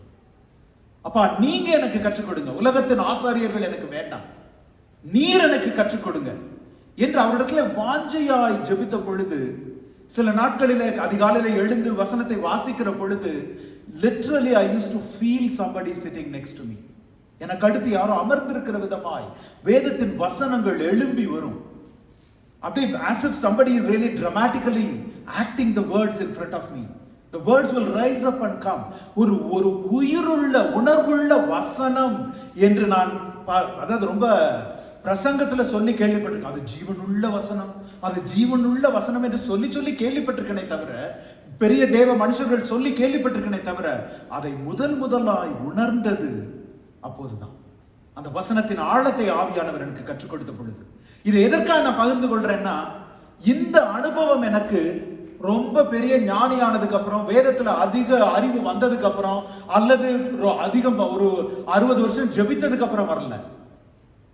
வாஞ்சையோடு இருதயத்தின் ஆழத்திலிருந்து, அப்பா எனக்கு கற்றுக் கொடுங்க, எனக்கு ஒண்ணுமே புரியல ஆண்டவரே, நான் என்னோட பழைய வழியிலேயாவது இருந்திருப்பேன், அங்க இருந்தும் என்னை கொண்டு வந்துட்டீங்க, புதிய வழி எனக்கு ஒண்ணுமே புரியல, நான் எங்க போவேன் ஆண்டவரே என்று என்னுடைய இருதயத்துல நான் வாஞ்சையோடு கதறின பொழுது ஆவியானவர் எனக்கு கற்றுக் கொடுத்தார். அப்போதான் ஜீவனுள்ள வசனம் என்பதனுடைய முழு அர்த்தம் கற்றுக் கொடுத்தது மாத்திரமல்ல, அந்த வசனத்தின் மூலமா என்னை நிறுத்து பார்க்கிற ஒரு ஞானத்தை கர்த்தர் கொடுத்தார். பிரியமானவர்களே, தேவ பிரசன்னத்தின் முதல் அடையாளம் என்ன தெரியுமா? It brings an extreme self awareness. நம்மை குறித்ததான மதிப்பீடுகளையும் நம்மை குறித்ததான அளவீடுகளையும் தேவன் புறந்தள்ளி, நான் உன்னை பார்க்கிற விதம் இவ்விதம் என்று நமக்கு காட்டி கொடுக்கிறது தான் தேவ பிரசன்னம். Being aware of him as a person with you. It's not an emotional feeling. It's not. தேவ பிரசன்னத்தை உணர்ந்த அந்த மனுஷர்கள் பேசுனீங்கன்னா அந்த ஒரு உணர்வு உங்களுக்கு தெரியும். பாருங்க, the extreme self realization like never before. அப்படிப்பட்ட ஒரு அனுபவம் வரும் பொழுது ரெண்டு ரியாக்ஷன் இருக்கலாம். ஒன்று, மோசேயை போல இது என்ன முட்செடி எரிகிறது, ஆனா அது பட்சிக்கப்படவே இல்லையே, இது என்ன என்று நாம் கண்டுகொள்ளுவோம். This is very very mysterious. This is something I can't understand. Somebody is telling me something, teaching me, I don't know. ஒரு கியூரியாசிட்டியோட நாம் நெருங்கி செல்ல முடியும். அல்லது அந்த உணர்வு வரும் பொழுது யோனாவை போல விலகி ஓட முடியும். தேவ பிரசன்னத்தை தேடி நாடி ஓடினவர்களும் உண்டு. ஏசாயாவில் வாசிக்கிறோம், எல்லாரும் ஆலயத்தை விட்டு வெளியில ஓடின பொழுது ஏசாயா சொல்லுகிறான், நான் கர்த்தருடைய ஆலயத்திற்கு ஓடினேன், அங்கே அவருடைய மகிமையின் பிரசன்னத்தை கண்டேன். ஆலயத்துல மகிமையின் பிரசன்னம் இருக்கிறது என்றால் ஏன் மற்றவங்க எல்லாம் வெளியில ஓடினாங்க? ராஜா முதல் கொண்டு எல்லாரும் வெளியில ஓடினாங்க. ஆனால் ஏசாயா ஆலயத்திற்குள்ளாய் ஓடுகிறார். பிரியமானவர்களே, தேவ பிரசன்னத்தை உணர்ந்தவர்களுடைய திசைகளும் நடவடிக்கைகளும், the directions will be very very different because they know நான் வணங்குகிற தேவன் இன்னார் என்று, I know the Lord whom I worship. அந்த அறிந்த ஒரு அறிவு இருக்கிறதுனால, அதே மாதிரி இந்த உணர்தல் எந்த இடத்திலும் எந்த நேரத்திலும் நடக்கலாம். இப்ப தாவீதுக்கு நம்ம நிறைய நேரங்கள்ல தேவ பிரசன்னம் என்பதை ஆலயத்தோடு மாத்திரம் ஒப்புமைப்படுத்திக் கொள்ளுகிறோம். நம்ம என்ன நினைக்கிறோம்? ஓ, நல்ல ஒரு ஒரு ஸ்பிரிச்சுவல் அட்மாஸ்பியர்ல எல்லா விசுவாசிகளின் மத்தியில நல்லதொரு ஆராதனையின் வேளையில, நல்லதொரு பிரசங்கத்தின் வேளையில, ஒரு கம்யூனியன் டைம்ல, இவ்விதமாய் நம்முடைய ஆவிக்குரிய அனுபவங்களுக்குள்ளே மாத்திரம் அவருடைய பிரசன்னத்தை நாம் வளைத்து போடுகிறோம். We restrict his presence to a spiritual environment, because of which it becomes merely emotional. அது வெறும் உணர்ச்சி பூர்வமான ஒரு அனுபவமாய் நமக்கு மாறி போகிறது. ஒரு விஷயம் யோசிச்சு பாருங்க. நான் எப்பவுமே கேட்கிற கேள்வி உண்டு. ஆலயத்தில் இருக்கும் பொழுது அபிஷேகமாய் நல்ல ஆராதிக்கிற ஒரு உணர்வு இருக்கும். எத்தனை முறை அதிகாலையில் நீங்கள் ஜெபிக்கும் பொழுது அபதமாய் ஆராதிக்கிற ஒரு அனுபவத்திற்குள்ள இருந்திருக்கிறீங்க? How many times in the morning time of worship you were completely out of your control? You had inexpressible joy in your worship. எத்தனை முறை இருந்திருக்கிறது? தேவ பிரசன்னத்திற்கு music is not required, preaching is not required, teaching is not required, but a sensitive heart. ஒரு உணர்வுள்ள இருதயம். எலியா அதிர்ந்து வந்த எலியா தன்னுடைய அனுபவத்தை சொல்லும் பொழுது, the winds came and broke the mountains. மலையின் பாறைகளையும் குன்றுகளையும் தகர்த்து போட்டது. மிக கம்பீரமாய், மிக வல்லமையாய் காற்று எழும்பினது. ஆனா ஏசாயா தேவனுடைய பிரசன்னத்தை அதுல பார்க்கல. அதற்கப்புறம் பெரிய பூமி அதிர்ச்சி வந்தது. ஏசாயா தேவனுடைய பிரசன்னத்தை அதுல பார்க்கல. நாம் என்ன சொல்லியிருக்கோம் தெரியுமா? அதுதான் தேவனுடைய வல்லமை கிரியை. அதான் நான் சொன்னேன், தேவனுடைய வல்லமையையும் அவருடைய கிரியைகளையும் தேவனுடைய பிரசன்னத்தையும் நான் குழப்பிக் கொள்ளுகிறோம். இவ இரண்டு வேறு. ஏசாயா அது எதிலையும் பார்க்கல. ஆனால் அதற்கப்புறம் ஒரு மெல்லிய எலியா இது எதிலையும் பார்க்கல. ஒரு மெல்லிய காற்றுல, அந்த தென்றல சத்தத்துல எலியா தேவனுடைய சத்தத்தை கேட்கிறார். அதனால அதே மாதிரி தாவீது அந்த சிங்கத்தையும் கரடியும் பீறி போட்ட அந்த நாட்களில ஆலயத்திலேயா இருந்தார். கோலியாத்தோடு எதிர்த்து நின்ற பொழுது ஆலயத்திலேயா இருந்தார். கிதியோன் அந்த அனுபவத்துக்குள்ள தேவ மனுஷரோடு சந்தித்து பேசும் பொழுது அவர் ஆலயத்திலேயா இருந்தார். அல்லது ஆபிரகாம் தேவனோடு மன்றாடின பொழுது ஆலயத்திலேயா இருந்தார். where any of these experiences where the mighty presence of the Lord was known, none of them were in a temple, none of them were in a holy atmosphere, none of them were in a group of believers. ஆனால் அவர்கள் தங்களுடைய தனி வாழ்க்கையில தனியாய், கிதியோன்லாம் சொல்லுங்க, கிதியோன் தேவ மனுஷன் சொல்லும்போது சொல்றாரு, what the mighty of the Lord, are you kidding me? என்ன பார்த்தா ஒரு பலவான் மாதிரியா இருக்கு. என்ன பார்த்தா பலவான் தாழ்மையான நிலையில, ஒன்றுமில்லாத நிலையில தேவன் அவர்களை சந்தித்தார். பிரியமானவர்களே, தேவ பிரசன்னம் என்பது வெறும் ஆவிக்குரிய உணர்ச்சி பூர்வமான ஒரு உணர்தல் மாத்திரம் அல்ல. அனுதின வாழ்க்கையில, தினசரி வாழ்க்கையில நாம் செய்கிற every little thing that we do, when we are with that sensitivity in our heart, you don't need to pray at all.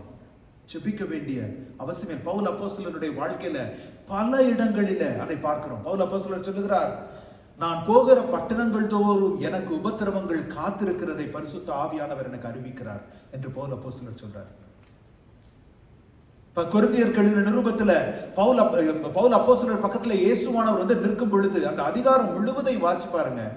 Pavul தன்னுடைய he is distressed in his heart because people are literally trying to kill him in Corinth. Paul there is no word in that entire chapter that Paul prayed. Pavul ஜெபித்ததாக அந்த entire அதிகாரத்துல ஒண்ணுமே கிடையாது. ஆனால் தேவன் இயேசுவானவர் பவுலின் பக்கத்துல நின்று சொல்லுகிறார், ஒருவனும் உன்மேல் கை போடுவதில்லை. Don't hesitate to do the work what you do. தேவ பிரசன்னம் என்பது பிரியமானவர்களே நம்முடைய வாழ்க்கையில இருக்கிறது, வெறும் வார்த்தையில. போன வாரம் நாம் பார்த்தோம் இல்லையா, எங்களுடைய சுவிசேஷம் உங்களிடத்துல வெறும் பேச்சிலே அல்ல பலத்திலே வந்தது என்று பவுல் அப்போஸ்தலர் தைரியமாய் சொல்ல முடிந்தது. இன்று நம்மால நான் நம்புகிற தேவன் அவர் நடப்பிக்கிற கிரியைகளை காண நீ என்னுடைய ஆலயத்திற்கு வர வேண்டாம், என் சபைக்கு வர வேண்டாம், ஒரு விசேஷத்தை இடத்துக்கு வர வேண்டாம், நாம் கூடி ஜெபித்தால் என்று நம்மோடு இருக்கிறவர்கள்ட்ட நாம சொல்ல முடியுமா? நீ நம்பு, நீ அவரை நம்பு, நாம் அவரை கூப்பிட்டு அழைப்போம் என்றால், நாம் ஒன்று கூடி கண்ணீரோடு ஜெபிப்போம் என்றால் அவர், as we heard in the testimony, Angie, she did not call for a prayer meeting or she did not call for anything. அவர் நம் தேவன், நம்மோடு இடைப்படுகிறவர். He is one on one with us. நம்முடைய பிள்ளைக்கு உடம்பு சரியில்லைன்னா பரவாயில்ல, எனக்கு ரொம்ப டயர்டா இருக்கு, நான் தூங்குறேன், காலையில உனக்கு அட்டென்ட் பண்றேன் அப்படின்னு சொல்லிட்டு எங்கேயா போய் நம்ம தூங்குவோமா? எங்கேயாவது would we sleep? நம் தேவன் அப்படிப்பட்டவர். நீங்க உங்க பிள்ளைங்களோட பேரை கையில் எழுதி வச்சிருக்கீங்களா? நாம அவங்கள ரொம்ப நேசிக்கிறோம் தான், ஆனா கையில யாராவது டாட்டு பண்ணிருக்கீங்களா உங்க பிள்ளைங்களோட பேரை? இல்ல. ஆனா வேதம் சொல்லுகிறது நம் பெயர்கள் அவர்களுடைய கரத்துல எழுத பொறிக்கப்பட்டிருக்கிறது. எத்தனை பேருக்கு நம்ம பிள்ளைங்களோட தலையில எத்தனை மயிர் இருக்குன்னு தெரியும்? நம் தலைமயிர்கள் எல்லாம் எண்ணப்பட்டிருக்கிறது என்று சொல்லி இருக்கிறது. ஆனா we restrict him to either a spiritual place or a distant place. தேவ பிரசன்னம் என்பது அவரை அறிகிற, அவரை உணர்கிற, என்னோடு நடக்கிறவர், என்னோடு பேசுகிறவர். பாருங்க, இஸ்ரவேல் ஜனங்கள் அவர் தேவன் அவர்களோடு மேக ஸ்தம்பமாகவும் அக்கினி தூணாகவும் உடன் இருந்த பொழுது கூட ஒரு சொந்த அனுபவம் அவர்களுக்கு கிடையாது. அது மோசேயின் அனுபவம், அது ஆரோனின் அனுபவம், அது தேவனுடைய மகிமையின் அனுபவம், அது தேவ வல்லமையின் அனுபவம். ஆனா என்னோட அவர் இடைப்படும், நான் நெருங்க முடியாது, நான் அவருக்கு பக்கத்துல கூட போக முடியாது என்கிறது. ஆனால் நமக்கோ தேவன் அந்த தடுப்பு சுவரை உடைத்து திரைச்சீலையை கிழித்து நம்மை தேவ பிரசன்னத்துல கொண்டு போய் நிறுத்தி இருக்கிறார். ஆனா கேள்வி, நாம் அந்த திரைச்சீலையை தாண்டி உள்ள போறோமா? அதற்கு வாஞ்சிக்கிறோமா? அல்லது இங்க எனக்கு கன்வீனியன்ட்டா இருக்கு, நான் இப்ப வேணா வெளியில போய்க்குவேன், உள்ள வந்துக்குவேன், அவர் பிரசன்னத்துல வந்தா அது பரிசுத்தம்லாம் சொல்றாங்க, நாம் எவ்விதமாய் அவருடைய நம்ம. அதனால முதல் காரியம் நாம் புரிந்து கொள்ள வேண்டியது, what is not God's presence. முதல் காரியம் நாம் நன்றாக புரிந்து கொள்ள வேண்டியது, முதலாவது, it is not any stereotype experience. God's presence is not defined. வேதத்தில் பழைய ஏற்பாட்டில் கூட எடுத்து பாருங்க, எந்த அனுபவங்கள் ஒரே மாதிரி இருந்தது யோசிச்சு பாருங்க. இன்றைக்கு பல வேளைகளில் ஜெபிக்கும் பொழுது, ஆதி திருச்சபையின் அனுபவம் எனக்கு வேண்டும் ஆண்டவரே, அந்த அப்போஸ்தலர்களின் மேல் வீட்டரின் அனுபவம் எனக்கு வேண்டும் ஆண்டவரே என்று நாம் ஜெபிக்கிறோம். அப்படி ஜெபிக்கிறதுல தவறு இல்லை. அவ்விதமான அனுபவம் எனக்கு இப்ப எலிசா ஜெபிக்கிறார், எலியாவை போல 2 மடங்கு ஆசீர்வாதம் எனக்கு வேண்டும், ஜெபிக்கிறதுல தவறு இல்லை. ஆனா பாருங்க, தேவன் அந்தந்த காலங்களுக்கு அந்தந்த நேரங்களுக்கு தேவையான விதத்துல தன்னுடைய பிரசன்னத்தை வெளிப்படுத்துகிறவராய் இருக்கிறார், தன்னுடைய பிரசன்னத்தை வெளிப்படுத்துகிறவராக இருக்கிறார். மோசேயுடைய அனுபவத்தை, தேவ பிரசன்னத்தின் அனுபவத்தை யோசிச்சு பாருங்க, ஆபிரகாமுடைய அனுபவத்தை யோசிச்சு பாருங்க, யோனாவினுடைய அனுபவத்தை யோசிச்சு பாருங்க, பவுலுடைய அனுபவத்தை யோசிச்சு பாருங்க. ஏதாவது ஒரு காமன் பேட்டர்ன் உங்களால சொல்ல முடியுமா? ஓ, இது நடந்தா கண்டிப்பா அந்த தேவ பிரசன்னம் இருக்குன்னு அர்த்தம், ஓ இப்படி இருந்தா இது தேவ பிரசன்னம். ஆனா இன்றைக்கு நம்ம என்ன சொல்றோம்? ஓ, நான் ஆலயத்துக்கு போனேன், பயங்கரமான பிரசன்ஸ் நான் உணர்ந்தேன் என்று. We try to stereotype his presence, restricting his presence to the church. ஆலயத்திலே தேவன் மகிமையாய் அவர் துதிகளின் மத்தியில வாசம் செய்கிற தேவன். நாம் ஜனங்கள் ஒன்று கூடி வந்து அவரை துதிக்கும் பொழுது அவர் வாஞ்சையோடு தன்னுடைய பிரசன்னத்தை வெளிப்படுத்துகிறது உண்மை, அதை நான் இல்லைன்னு சொல்லல. ஆனா we cannot restrict it here. முதலாவது காரியம், we cannot put it into any stereotype of his presence.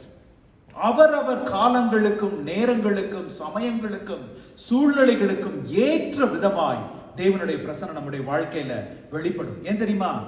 காலங்கள் அவருடைய கரத்தில் இருக்கிறது. தாவீது சொல்ற மாதிரி, He is not surprised by the times and seasons. இந்த நாட்களில உலகத்துல இருக்க பாவத்தை குறித்து, ஐயோ இந்த பாவத்தை குறித்து நான் நினைக்கவே அப்படி இல்ல. He is not surprised by the times and seasons. காலங்கள் அவர் கரத்துல இருக்கிறது. அதே மாதிரி it is not a planned or prescribed or pre-documented experience. In other words, you don't invoke God's presence. You don't invoke God's presence. Never. You never invoke God's presence. But rather you invite God's presence. He is not a butler waiting for you to command to be here. You invite. அவரை வாஞ்சித்து நாம் அழைக்கும் பொழுது, என் பிள்ளை கூப்பிடுவானா, என் மகள் கூப்பிடுவானா, என் மகன் கூப்பிடுவானா, இவ்வளவு மாத்திரை மருந்தெல்லாம் எடுத்து இவங்க ட்ரை பண்ணிட்டு இருக்கிறாங்களே, இத்தனை வைத்தியர்களை பார்க்கிறாங்களே, பிள்ளைகளை குறித்து இவ்வளவு கவலைப்படுறாங்களே, என்கிட்ட பேசுவாங்களா, என்னிடத்துல கேட்பார்களா, நான் அவர்களுக்கு செய்ய ஆயத்தமா இருக்கிறேனே, அந்த டாக்டர்ஸ்க்கு நர்சஸ்க்கு ஞானத்தை கொடுக்க நான் வாஞ்சையுள்ளவராய் இருக்கிறேனே, நான் காரியங்களை மறைவாய் இருக்கிற காரியங்களை நான் வெளிப்படுத்துவேனே, ஏன் என் மகள் என்னிடத்துல, தேவன் காத்திருக்கிறார். We cannot invoke God's presence no matter how loud we sing, how loud we preach, how loud we teach. We cannot invoke God's presence, but we can invite His presence. அவரை வாஞ்சித்து வருந்தி நம்முடைய இருதயத்துல நாம் அழைக்கும் பொழுது அவர் வருவார், நிச்சயம் வருவார். ஏன்னா நாம் கூப்பிடுகிறதற்காய் தகப்பன் அவர் நம்ம பிள்ளைங்கள்ட்ட சொல்றோம் இல்லையா, சில நேரத்துல ஏன் இப்படி கஷ்டம், கூப்பிட்டுருக்க வேண்டியதானே, என்ன ஏன் இப்படி, why have you messed up all these things, என்ன கூப்பிட்டுருக்கலாம்ல, நான் வந்து செய்திருப்பேன். அதே தான் ஆண்டவர் நம்மிடத்துல, தெய்வம் நம்மிடத்துல அவர் எதிர்பார்க்கிறார். you don't dictate it. அவருடைய கிருபை, அவருடைய இரக்கம், அவருடைய வேலை அது. மூன்றாவது வந்து it is not a mere emotional experience. It demands a life change. அது ஒரு முக்கியமான காரியம். நான் சொன்ன ஒவ்வொருவருடைய வாழ்க்கையை யோசிச்சு பாருங்க. வேடிக்கையா ஒரு கதை சொல்லுவாங்க. So Bush went to heaven and அங்க போய் மோசஸை பார்த்தாராம். வேகமா மோசஸ்ட பேசுறதுக்காக தேடி ஓடினாராம். மோசே இவரை பார்த்தோன்னே தலைதறிக்க ஓடி போயிட்டாராம். இவருக்கு ரொம்ப மனசு வருத்தம் ஆயிடுச்சு. ஆஹா, நான் எவ்வளோ ஒரு விசுவாசியா நான் வாழ்ந்திருக்கிறேன், ஒரு கிறிஸ்துவ தேசத்துக்கே பிரசிடென்டா இருந்து நான் நடத்தி இருக்கிறேன், நான் என்னை பார்த்து இப்படி மோசே இப்படி ஓடி போயிட்டாரு, இது எனக்கு ரொம்ப மனசு வருத்தமா இருக்கேன்ட்டு கடைசியில் அவர் அங்கே இங்கேயும் தேடி பிடிச்சி அவரை போய் பிடிச்சி கேட்டாராம், ஏன் என்னை பார்த்து இப்படி ஓடினீங்க, நான் என்ன பண்ணேன் அப்படின்னு சொல்லி கேட்டாராம். அவர் சொன்னாராம், the last time I spoke to a bush, my whole life turned differently. I can't handle another என்று சொன்னாராம். So for those of you who are not aware, Bush was a past president of America. The reason I am sharing this is that தேவனை அவ்விதமாய் சந்தித்த எந்த மனுஷருடைய வாழ்க்கையும் அதே விதமாய் இருந்தது. ஆபிரகாமை யோசிச்சு பாருங்க, மோசேயை யோசிச்சு பாருங்க, கிதியோனை யோசிச்சு பாருங்க, யோனாவை யோசிச்சு பாருங்க, யார் பவுலை யோசிச்சு பாருங்க, யார் வேணா யோசிச்சு பாருங்க. It demands a life change. It demands a life change. அதனாலதான் நாம் முக்கால்வாசி நேரம், பெரும்பாலான நேரங்கள் என்ன தெரியுமா, நம்முடைய தேவைக்கு தேவனை தேடுகிறதன் காரணம் என்னவென்றால் அவருடைய பிரசன்னத்தை நம்மால் கையாள்வதற்கு நாம் ஆயத்தமா இல்லை.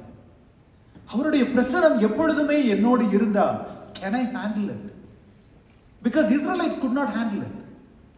one-on-one relationship இல்லாத நாட்களிலேயே மேக ஸ்தம்பத்தையும் அக்கினி தூணையும் அவர்களால் ஹேண்டில் பண்ண முடியல. They couldn't handle it at all. கோராவுடைய சந்ததியை யோசிச்சு பாருங்க. மோசே நீ என்ன பெரிய யூனிக், ஆரோன் நீ என்ன பெரிய யூனிக், ஆண்டவர் உங்கள்கிட்ட மட்டும் பேசுறாரு, எங்கள்கிட்டத்திலையும் பேசு. They rebelled against Moses. So தேவ பிரசன்னத்தை கையாள்வது என்பதற்கு முதல் தேவை என்ன தெரியுமா? நான் முதல்ல சொன்னேன், the first thing is that it brings an extreme self awareness like never before. நாம் அறியாத விதமான ஒரு சுய உணர்தலை தேவ பிரசன்னம் கொண்டு வரும். இரண்டாவது காரியம், தேவ பிரசன்னம் it will demand change in your life. அந்த மாறுதல் இல்லாத பொழுது நாம் அவரை வெறும் தேவைக்காக மாத்திரம் தேடுகிறோம். அப்பவும் அவருடைய பிரசன்னம் வரும், தேவையை சந்திப்பார், அதுல எந்த குறைச்சும். ஏன்னா அவர் கிருபையுள்ள தேவன், இரக்கமுள்ள தேவன். He will meet your needs. ஆனால் தேவ பிரசன்னத்தின் வல்லமை நம்மிடத்தில் தங்காது, தரித்திருக்காது. நம்முடைய வசனத்திற்கோ நம்முடைய ஜெபத்திற்கோ ஒரு பலன் தருகிற அந்த ஒரு பலத்தை, அதனாலதான் பவுல் அப்போஸ்தலரால் சொல்ல முடிஞ்சது, எங்களுடைய சுவிசேஷம் பேச்சிலே மாத்திரம் அல்ல, பலத்திலே வந்தது. அதுக்கு அடுத்து வசனத்தை வாட்சி பாருங்க. பவுல் அப்போஸ்தலர் சொல்லுவாரு, உங்கள் மத்தியில நாங்கள் எப்படி வாழ்ந்தோம் என்பதை நீங்கள் கண்டீர்கள். You saw our lives, the way we lived among you. நம்முடைய வாழ்க்கையும் வார்த்தையும் அபதமாய் ஒத்து போகும் பொழுது, தேவனுக்காய் நம்முடைய வாழ்வை, நம்முடைய பாதைகளை, நம்முடைய தெரிவுகளை, the choices we are willing to make a change, that presence நம்மை வழி நடத்தும். In other words, the more you obey, the more he will reveal and the more his presence will stick on to you. நாம் அவருக்கு கீழ்ப்படிய அதுதான் ரகசியம். அதுதான் அவருடைய பிரசன்னம், நிலைத்திருக்கிற அவருடைய பிரசன்னத்தினுடைய ரகசியம். நம்மோடு தங்கி இருக்கிற, தரித்திருக்கிற அந்த பிரசன்னத்தினுடைய ரகசியம். நம்ம அந்த கீழ்ப்படிதலுக்குள்ள செல்ல செல்ல செல்ல செல்ல பவுல் அப்போஸ்தலர் எப்படி அனுதினமும் தேவ ஆவியினாலே நடத்தப்பட்டாரோ அதே விதமாய் நீங்களும். அது நம்ம நினைக்கிறோம், Paul was a superman, Peter was a superman, அப்படியே டிசைபிள்ஸ்லாம் வந்து இதுக்கு என்னமோ மோல்ட் பண்ணி அவங்கள ஒரு ஃபேக்டரியில செஞ்சு அனுப்பிச்சு விட்டார் ஆண்டவர். நான் அந்த ஃபேக்டரியில இருந்தெல்லாம் வரல, நான் வேற ஃபேக்டரியில இருந்து வந்திருக்கேன் அப்படி நம்ம நினைத்து கொண்டிருக்கிறோம். எலியாவை பற்றி சொல்லும் பொழுதே வானத்திலிருந்து தேவனுடைய அக்கினியை இறக்கி பாகாலின் தீர்க்கதரிசிகளை பட்சித்து போட்ட எலியாவை பற்றி சொல்லும் பொழுது அவன் நம்மை போல பாடுள்ள மனுஷன் என்று வேதம் சொல்லுகிறது. He was a common man like us. பாடுள்ள மனுஷன் கூட தமிழ் டிரான்ஸ்லேஷன். இன் இங்கிலீஷ்ல Elijah was a common man like you and me என்று வேதம் சொல்லுகிறது. இவங்க யாரும் சூப்பர்மேன் இல்ல. இவங்க யாருக்கும் தேவ பிரசன்னத்தை தரித்திருக்கிற, தாங்கி இருக்கிற வல்லமை அவர்களுடைய சுய பலத்தினால, அவர்கள் செய்த சில காரியங்களினால, அவர்கள் செய்த சில பக்தி முயற்சிகளினால வரல. சீஷர்களுக்கு எங்க இருந்து வந்தது? உன்னதத்தில் இருந்து அந்த பலன் அருளப்பட்டது. ஆவியானவரை அவங்க வாஞ்சித்து தேடின பொழுது, போய் காத்துருங்க, உங்களுடைய வாஞ்சை இன்னும் பத்தல. ஆண்டவர் சொல்லியிருக்கலாம், நான் இப்போ போறேன், மேலே போறேன், போறதுக்கு முன்னாடி உங்களுக்கு கொடுத்துட்டு போயிடுறேன், எல்லாரும் அப்படியே ஒரே இடத்துல உட்காருங்க, இம்மீடியட்டா அவங்க கை தலையில வந்து அப்படியே கொடுத்துட்டு அப்படியே போயிருக்கலாம். அப்படி செய்யல. Go and tarry in Jerusalem. எருசலேமிலே காத்திரு. உங்களுடைய வாழ்க்கையிலும் என்னுடைய வாழ்க்கையிலும் அந்த காத்திருப்பின் நாட்கள் மிக மிக முக்கியம். காத்திருப்பின் நாள், கர்த்தருக்காய் காத்திருக்கிறோமா? அபிஷேகத்திற்காய் காத்திருக்கிறோமா? அவருடைய பிரசன்னத்தை நாம் நாடுகிறதற்காய் நம்ம ஏசாயாவிலிருந்து பேசினது போல உலகம் எல்லாம். ஒரு முறை நான் கலிபோர்னியால இருந்த பொழுது ஒரு சகோதரர் இடத்துல, நல்ல ஒரு விசுவாசி, ஆனா வாழ்க்கையில ரொம்ப ரொம்ப கடினமான சூழ்நிலைகளில, மிக மிக வேதனையான குடும்ப சூழ்நிலைகளை கடந்து சென்று கொண்டிருந்தார். அவர் ஒரு முறை என்கிட்ட பேசும்போது, பிரதர், எனக்கு ஏன் ஒருவேளை நான் இப்படி ஒரு கிறிஸ்தவனா இருக்கிறதுனால தான் எனக்கு இவ்வளவு பாடுகள் வருகிறதோன்னு கூட எனக்கு சில நேரத்தில் தோணுது. என்னெல்லாம் எனக்கு வருது பிரதர். நான் பேசாம கொஞ்ச நாளைக்கு இந்த வேதம் வாசிக்கிறத விட்டுட்டு, நான் ஜெபிக்கிறத விட்டு எல்லாவற்றையும் விட்டு just I want to be, நான் எதுவுமே செய்யாம சும்மா இருக்கணும் போல எனக்கு இருக்கு என்ற பொழுது நான் அவரிடத்துல கேட்டேன், அதை எல்லாத்தையும் தாண்டி தான் நான் வந்திருக்கிறேன். உங்கள்ட்ட ஒரே ஒரு கேள்வி மட்டும் நான் கேட்கிறேன், what is your alternative?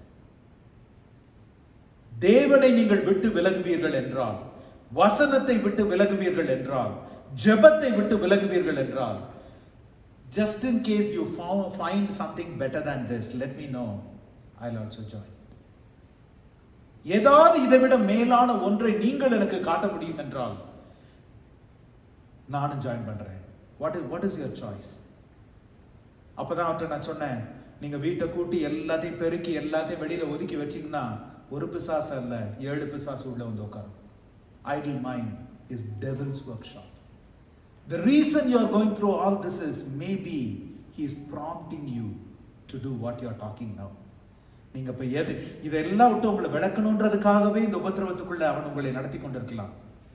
You are yielding to his plan than waiting upon the Lord.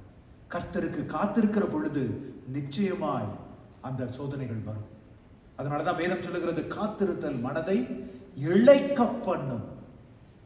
விரும்பினது வரும் பொழுதோ தேவ விருட்சம் போல் இருக்கும், ஜீவ விருட்சம் போல் இருக்கும். பாருங்க, ட்ரீ ஆஃப் லைஃப், ஜீவ விருட்சம் போல் இருக்கும். அதனால இந்த நாள்ல தேவ பிரசன்னம் என்பதை அந்த ஒரு மெல்லிய சத்தத்துல எலியா, குறிப்பா அந்த 1 ராஜாக்கள் 19வது அதிகாரம் அந்த கடைசி 13வது வசனத்துல 12:13 பூமி அதிர்ச்சிக்கு பின் அக்கினி உண்டாயிற்று, அக்கினியிலும் கர்த்தர் இருக்கவில்லை, அக்கினிக்கு பின் அந்த மெல்லிய சத்தம் உண்டாயிற்று. அதை எலியா கேட்ட பொழுது தன் சால்வையினால் தன் முகத்தை மூடிக்கொண்டு வெளியே வந்து கெபியின் வாசலில் நின்றான். பாருங்க, முதல்ல எலியா எதிர்பார்க்காத இடத்துல தேவனுடைய பிரசன்னத்தை அவன் உணர்கிறான். மெல்லிய சத்தத்துல, அக்கினியில இல்ல, பூகம்ப அதிர்ச்சியில இல்ல, அதீத பலனுள்ள காற்றிலே அல்ல, மெல்லிய சத்தத்துல. My question to you is, my dear brother and sister, do you desire, are you calm enough in your heart to listen to that still small voice? It might be a crisis situation in your workplace. It might be a crisis situation when it comes to your health. Do you pause inside of you for a moment and then say, Lord, I am in your hands. தேவனே, என் காலங்கள் உம்முடைய கரத்தில் இருக்கிறது. S, இது எனக்கு ஒரு அன்செட்டிலிங் டைமா இருக்கு. எஸ், எனக்கு மனதில் மிகவும் விசனப்படுகிற காரியமா இருக்கிறது. ஆனாலும் ஆண்டவரே, நம்முடைய இருதயத்தின் ஆழத்தில் நாம் நின்று be still and know that I am God. நீங்கள் அமர்ந்திருந்து நானே தேவன் என்று அறிந்து கொள்ளுங்கள். ஒரு விசை நம்முடைய இருதயத்தில் நாம் அமர்ந்து means calm every noise down. The noise of the world overrides the sensitive, small, gentle voice of the Holy Spirit. Your gentleness has made me great. சங்கீதத்தில் வாசிக்கிறோம், அதோட தமிழ் டிரான்ஸ்லேஷன் வந்து உமது காருண்யம் என்னை பெரியவனாக்கும் என்று சங்கீதம் 31:5 வாசிக்கிறோம். In இங்கிலீஷ்ல அழகா, your gentleness has made me great. தேவன் மலைகளை அசைத்து சமுத்திரங்களை பிரித்து நம்மளை பெரிய ஆளாக்க வேண்டாம். அவருடைய மெல்லிய சத்தம், that gentle touch of him, when we are sensitive to it, we will scale mountains far beyond what we think, far beyond what we think. அவருடைய அந்த சத்தத்தை கேட்கிற, அவருடைய அந்த பிரசன்னத்தை உணர. பாருங்க, எலியா முதல்ல என்ன செய்யறாரு? தன்னுடைய முகத்தை மூடிக்கொள்ளுகிறார். ஆரம்பத்தில் சொன்னேன் தெரியுதா? Self awareness like never before. Self awareness like never before. தேவ பிரசன்னத்துல நம்மை குறித்ததான அவர் உணர்த்துகிற விஷயங்கள், self awareness like never before. அதற்கப்புறம் வெளி வந்து இரண்டாவது காரியம் வெளியே என்ன சொல்றான்? ஒளிந்து கொண்டு குகையில மறைந்து கொண்டிருந்தவன் முதல் முறையாய் எழும்பி வெளியில வரான். கர்த்தர் உங்களை வெளிக்கொண்டு வருவார். எந்த குகையில நீங்கள் பயந்து நடுங்கி அமிழ்ந்து ஒளிந்து கொண்டிருக்கிறீர்களோ, ஒருவேளை சத்துரு என்னை பட்சித்து போடுவானோ, என் எதிராளிகள் என்னை மேற்கொண்டு விடுவார்களோ, இந்த வியாதி என்னை மேற்கொண்டு விடுமோ, இந்த பொருளாதார காரியங்கள் என்னை தொட்டு விடுமோ, அல்லது இதுவோ அதுவோ, சகல பயங்களுக்கும் நான் என் நெடுக்கத்துல கர்த்தரை நோக்கி கூப்பிட்டேன். அவர் என்னை எல்லா பயங்களுக்கும் நீங்களாக்கி ரட்சித்தார். In my distress I called unto the Lord. He delivered me from all my fears. எலியாவோட வாழ்க்கையை யோசிச்சு பாருங்க. ஜெசபேல் செத்து போயிட்டாளா? She is still alive. எலியாவை நான் கொன்று போடுவேன், இன்று நீ என் தீர்க்கதரிசிகளுக்கு செய்த அதே காரியத்தை நாளை உனக்கு நான் செய்யாவிட்டால் அப்படின்னு ஒரு ராஜாங்கத்தின் ராணி சபதம் எடுத்திருக்கிறாள். She is still alive. ஆனால் வெளியே வருகிற அந்த தைரியத்தை எலியாவுக்கு கொடுத்தது தேவ பிரசன்னம். பிரியமானவர்களே, நம்முடைய வாழ்க்கையிலும் நாம் பயந்து ஒளிந்து நடுங்கி நிற்க நான் அந்த சகோதரர்களிடத்துல சொன்னது போல, அந்த இருளின் குகைக்குள்ளே நாம் செல்லும் பொழுது நம்முடைய கண்களை மூடி தேவனுடைய வெளிச்சத்தை பார்க்கணும். ஏன்னா சாத்தான் என்ன சொல்ல வந்துருமா? கண்ணை நல்லா திறந்து நீ இருளை பார், என்னுடைய பிரசன்னத்தை பார், நான் எப்படி உன்னை மேற்கொள்ள முடியும், உன்னை அடக்க முடியும். That's what the Satan will say. நாம் கண்களை மூடி, in the darkest hour of my life, I'll think about the only light that I know, and that's my Lord Jesus Christ. யோவான் 1:4 அதான வாசிக்கிறோம். அவருக்குள் ஜீவன் இருந்தது, அந்த ஜீவன் மனுஷருக்கு ஒளியாய் வெளிச்சமாய் இருந்தது. In him was life, and that life was light unto men. எலியா தான் ஒளிந்திருந்த மறைந்திருந்த குகையிலிருந்து வெளியே வரான். My question to you is that, what is a cave that you are hiding in today? ஆவிக்குரிய வாழ்க்கையில தேவ பிரசன்னத்தை நாடாத படிக்கு உங்களுடைய வாழ்க்கையில எந்த குகைக்குள்ளாய் மறைந்திருக்கிறீங்க? எந்த குகைக்குள்ளாய் மறைந்திருக்கிறீங்க? நம்ம பிள்ளைகளுக்கு ஜெபிக்கும் பொழுது இதை நாம் சொல்லி ஜெபிக்கணும். தகப்பனே, அவர்கள் எந்த குகைக்குள்ள ஒளிந்திருந்தாலும் unshackle them and bring them into your presence. அவர்கள் எழும்பி பிரகாசிக்க சுய உணர்வுள்ளவர்களாய் என் பிள்ளைகள் வெளிவந்து கர்த்தருடைய வெளிச்சத்தை, எலியா வெளிச்சத்தை கண்டது அப்படிதான். அப்போ ஆண்டவர் கேட்கிறார், எலியாவே உனக்கு இங்கே என்ன காரியம்? ஏன் எலியாவே தேவையில்லாமல் காலத்தையும் நேரத்தையும் விரயமடித்துக் கொண்டிருக்கிறாய்? நான் உன்னை தீர்க்கதரிசியாய் ஏற்படுத்தினேன். அந்த கேள்வியோட அர்த்தம் அதான். உன்னை ஒரு தீர்க்கதரிசியாய் அபிஷேகம் பண்ணி நீ கூப்பிட்ட ஒரு வார்த்தை, அந்த எலியா வானத்திலிருந்து அக்கினி இறக்கின அந்த சம்பவத்தை பார்த்தீங்கன்னா, பாகாலின் தீர்க்கதரிசிகள் காலையில இருந்து கூச்சல் போட்டுக்கிட்டு இருந்தாங்க, காலையிலிருந்து மாலை வரை கூச்சல் போட்டுக்கிட்டு இருந்தாங்க, ஒன்னும் நடக்கல. எலியாவுடைய ஜெபம் ரொம்ப எளிமையான சிம்பிளான ஜெபம். ஆண்டவர் அக்கினியை கொண்டு வந்தார். எலியா ஆண்டவர் சொல்றாரு, உன்னுடைய ஒரு வார்த்தையை கேட்டு உன் வைராக்கியத்தை கண்டு அக்கினியை இறக்கி அவர்களை நான் பட்சித்து போட்டேன். இந்த எசபேல் எனக்கு எம்மாத்திரம். எலியாவை எங்கிருந்து வந்தது இந்த பயம் உன்னுடைய இருதயத்துல? என்ன காரியம் செய்து கொண்டிருக்கிறாய்? நீ என்னுடைய ஜனங்களுக்கு சொல்ல வேண்டிய, நீ போக வேண்டிய தூரம் ரொம்ப இருக்கு, நீ ஓட வேண்டிய காரியங்கள் நிறைய இருக்கு, நீ செய்ய வேண்டிய காரியங்கள் என்னுடைய காரியமாய் நீ உன்னை ஓட சொன்னா ஒளிந்து பிரியமானவர்களே, நாம் குகைகளுக்குள்ளாய் மறைந்திருக்கும் பொழுது நம்ம நேரத்தை மாத்திரம் நாம விரயம் பண்ணல, தேவனாகிய கர்த்தருடைய நேரத்தை நாம் விரயம் பண்ணுகிறோம். கர்த்தர் நமக்கென்று நியமித்திருக்கிற the things that he has appointed to us, the things that he has entrusted with us, we are wasting his time because the only purpose of our life is to accomplish why he has sent us on earth. இவ்விதமான அனுபவங்கள், எலியாவை போன்ற அனுபவங்கள், மோசேயை போன்ற அனுபவங்கள் எனக்கு சாத்தியமா? நான் அவ்விதமாய் உணர முடியுமா? Is it a common man or woman experience, or it's only for the spiritual elite? Just நேரத்தின் காரணமா இந்த ஒரு வசனத்தோடு இன்று நாம் முடிக்கல. அதை தொடர்ந்து நாம் ரெட்ரீட் போயிட்டு வந்து நம்ம அடுத்த செய்திகளிலும் நாம் பார்ப்போம். ஒரே ஒரு காரியத்தை மட்டும் சொல்றேன், நிச்சயமாய் எலியாவின் அனுபவம் மாத்திரம் அல்ல, மோசேயின் அனுபவமும் சரி, ஆபிரகாமின் அனுபவமும் சரி நமக்கு சாத்தியம். யாராவது ஒருவர் யோவான் 14:16-17 வசனத்தை எடுத்து வாசிக்கலாமா? யோவான் 14:16-17 வசனத்தை எடுத்து வாசிக்கலாம். நான் பிதாவை வேண்டிக் கொள்ளுவேன், அப்பொழுது என்றென்றைக்கும் உங்களுடனே கூட இருக்கும்படிக்கு சத்திய ஆவியாகிய வேறொரு தேற்றரவாளனை அவர் உங்களுக்கு தந்தருளுவார். உலகம் அந்த சத்திய ஆவியானவரை காணாமலும் அறியாமலும் இருக்கிறபடியால் அவரை பெற்றுக்கொள்ள மாட்டாது. அவர் உங்களுடனே வாசம் பண்ணி உங்களுக்குள்ளே இருப்பதால் நீங்கள் அவரை அறிவீர்கள். ஆமென், ஆமென்.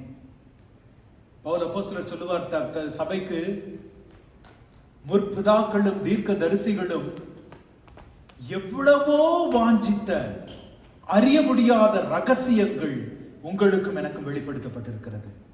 கிறிஸ்து இயேசு மகிமையின் நம்பிக்கையாய் நமக்குள்ள வாசம் செய்வதே அந்த பரம ரகசியம் என்று சபைக்கு சொல்லுவார் பவுல் அப்போஸ்தலர். பாருங்க, இதுல இயேசுவானவர் அழகாய் சொல்லுகிறார். முதலாவது நமக்காய் வேண்டுதல் பண்ணுகிற ஒரு தகப்பன் நமக்கு இருக்கிறார். பிதாவை வேண்டிக் கொள்ளுவேன், அப்போது என்றென்றைக்கும் உங்களுடனே கூட இருக்கும்படி சத்திய ஆவியாகிய வேறொருவர் தேற்றரவாளரை, he is the truth, the spirit of truth, சத்திய ஆவியாகிய வேறொருவரை உங்களுக்கு தந்தருள்வார். ஆனா அதுக்கு அடுத்த வசனம் 17 தான் ரொம்ப முக்கியம். நான் எப்பவுமே சொல்ல, இந்த உலகத்துல பரிசுத்த ஆவியானவர் ஒவ்வொரு ஜீவனோடும் போராடி கொண்டிருக்கிறார். உயிரோடு இருக்கிற ஒவ்வொரு ஒரு பிள்ளையோடு அவர் போராடி கொண்டிருக்கிறார். இவர்கள் இயேசுவை அறிந்து கொள்வார்களா என்று. ஆனா உலகம் அவர்களை அறியாது. You and I have such a special revelation of Jesus Christ. இந்த உலகம் அவர்களை பெற்றுக்கொள்ள முடியாது. ஆனால் அவர் உங்களுடனே வாசம் பண்ணி உங்களுக்குள் இருப்பதால் நீங்கள் அவரை அறிவீர்கள். You and I will know. இதுல இரண்டு காரியங்கள் மாத்திரம்தான் நம்ம புரிந்து கொள்ளணும். முதலாவது காரியம், இயேசுவை அன்றி ஆவியானவரை நாம் பெற்றுக்கொள்ள முடியாது. வசனத்திலிருந்து நமக்கு இயேசுவை காட்டி கொடுக்கிறவர் ஆவியானவர். ஆனால் நம்முடைய ரட்சிப்பு இயேசுவுடைய இரத்தத்தினால நமக்கு வருகிறது. அந்த உணர்தலை நம்ம இருதயத்தில் நம்மோடு போராடி, நம்மோடு வாஞ்சித்து, நமக்கு அந்த ரட்சிப்பை நமக்கு அழைத்து, இயேசுவை நமக்கு வெளிப்படுத்தி, அதனாலதான் இயேசுவானவர் சொன்னார், அவர் வரும் பொழுது நான் உங்களுக்கு போதித்தவைகளை உங்களுக்கு நினைப்பூட்டுவார். நம்மை ரட்சிப்புக்குள்ளாய் நடத்தினவர் அவர். நாம் இன்னும் அவரை அறிய அறிய அறிய, இயேசுவானவரை இன்னும் அறிய, அவருடைய சுபாவங்களை அறிந்து கொள்ள நாம் வாஞ்சிக்க வாஞ்சிக்க வாஞ்சிக்க, பிரியமானவர்களே, வாக்களித்தவர் உண்மையுள்ளவர். நிச்சயமாய் 3 காரியங்களை இயேசுவானவர் சொன்னார். ஒன்று, கீப் மை கமாண்ட்மெண்ட்ஸ், என்ன நேசிங்க, ஒருவரை ஒருவர் நேசிங்க. இரண்டாவது, இயேசுவானவரை ஏற்றுக்கொள்ளுங்க. Accept Jesus Christ. Love me. So the first thing he said is keep my commandments. Love me and love one another. Second thing, இந்த வசனத்துல நாம் பார்க்கிறது, through Jesus we receive another helper. நான் என் பிதாவிடத்தில் வேண்டிக் கொள்ளுகிறபடினால, நான் உங்களை திக்கற்றவர்களாய் விரும்பாதபடினால, நான் உங்களுக்கு ஒரு தேற்றவாளரை கொடுக்கிறேன். அவர் spirit of truth. இரண்டாவது காரியம். மூன்றாவது, he is inside of us. அவர் நமக்குள்ள நித்தியமாய் வாசம் பண்ணுகிறார். எதனால? நாம் இயேசுவை பற்றி கொண்டிருக்கிற விசுவாசத்தினால. By the faith that we have in Jesus, the Holy Spirit indwells us forever. அதனால இந்த அனுபவங்கள், இந்த குறிப்பிட்ட சொந்த இரட்சகராய் இயேசுவை ஏற்றுக்கொள்ளுகிறதோ, ஆவியானவர் அவர் நமக்குள்ளாய் வாசம் பண்ணுகிறதோ, பழைய உடன்படிக்கையில சாத்தியமில்லாத காரியம். ஆனால் புதிய உடன்படிக்கையின் பிள்ளைகளாகிய உங்களுக்கும் எனக்கும் அது சாத்தியமே. நம்ம அடுத்து வருகிற வாரங்கள்ல நாம் பார்க்க போகிறது, இப்படிப்பட்ட ஒரு அனுபவத்திற்குள்ள நாம் கடந்து வரும் பொழுது, தேவ பிரசன்னம் என்பது பல விதமான தேவ பிரசன்னம் இருக்கிறது வேதத்துல. There is imminent presence of the Holy Spirit. There is immediate presence of the Holy Spirit. And there are so many experienced presence of Deva Prasanam என்பது, like I said, not one stereophonic, one single type. நாம் அடுத்து வருகிற வாரங்கள்ல தேவ பிரசன்னம் எவ்விதமாய் வேதத்திலிருந்து ஜனங்களோடு இடைப்பட்டு, ஒரு மனுஷியோடையோ இடைப்பட்டு, அவர்கள் மூலமாய் அவர்களுடைய சூழ்நிலைகளையும் காலங்களையும் சமயங்களையும் தேவ பிரசன்னம் எப்படி மாற்றினது என்பதை நாம் அடுத்து வரப்போகிற வாரங்களில நாம் ஆழமாய் தியானிக்க போகிறோம். அந்த தேவ பிரசன்னத்தின் அனுபவம் இன்றைக்கு செய்தியுடைய, if there is one thing you take away from today's message, that experience of Elijah, experience of Moses, experience of Abraham, even above and beyond that, is possible for you and me through the blood of Jesus Christ. Amen. Hallelujah. This is the mystery that was never ever revealed in the old covenant, that is revealed to you and me. இது நிச்சயம் சாத்தியமே. என் சூழ்நிலைகளை மேற்கொள்ளுகிற அதிகாரத்தை தேவன் எனக்கு தந்திருக்கிறார். அதை உணர்ந்த பிள்ளைகளாய், அவருடைய சத்தத்தை கேட்கிற பிள்ளைகளாய் நாம் எழும்ப அது நமக்குள்ள அனல் கொண்டு எரியும். அதுதான் இந்த நாள்ல இன்று நாம் ஞாபகம் வைத்துக் கொள்ள வேண்டியது. It's not a elite experience, ரொம்ப ஒரு பிரீமியம், ஒரு இவ்வளோ எக்ஸ்பீரியன்ஸ் ஆன Christians. No, not like that. All that we need is a desire in our heart, humility in our heart, sensitivity in our heart. எல்லாரும் கண்களை மூடி.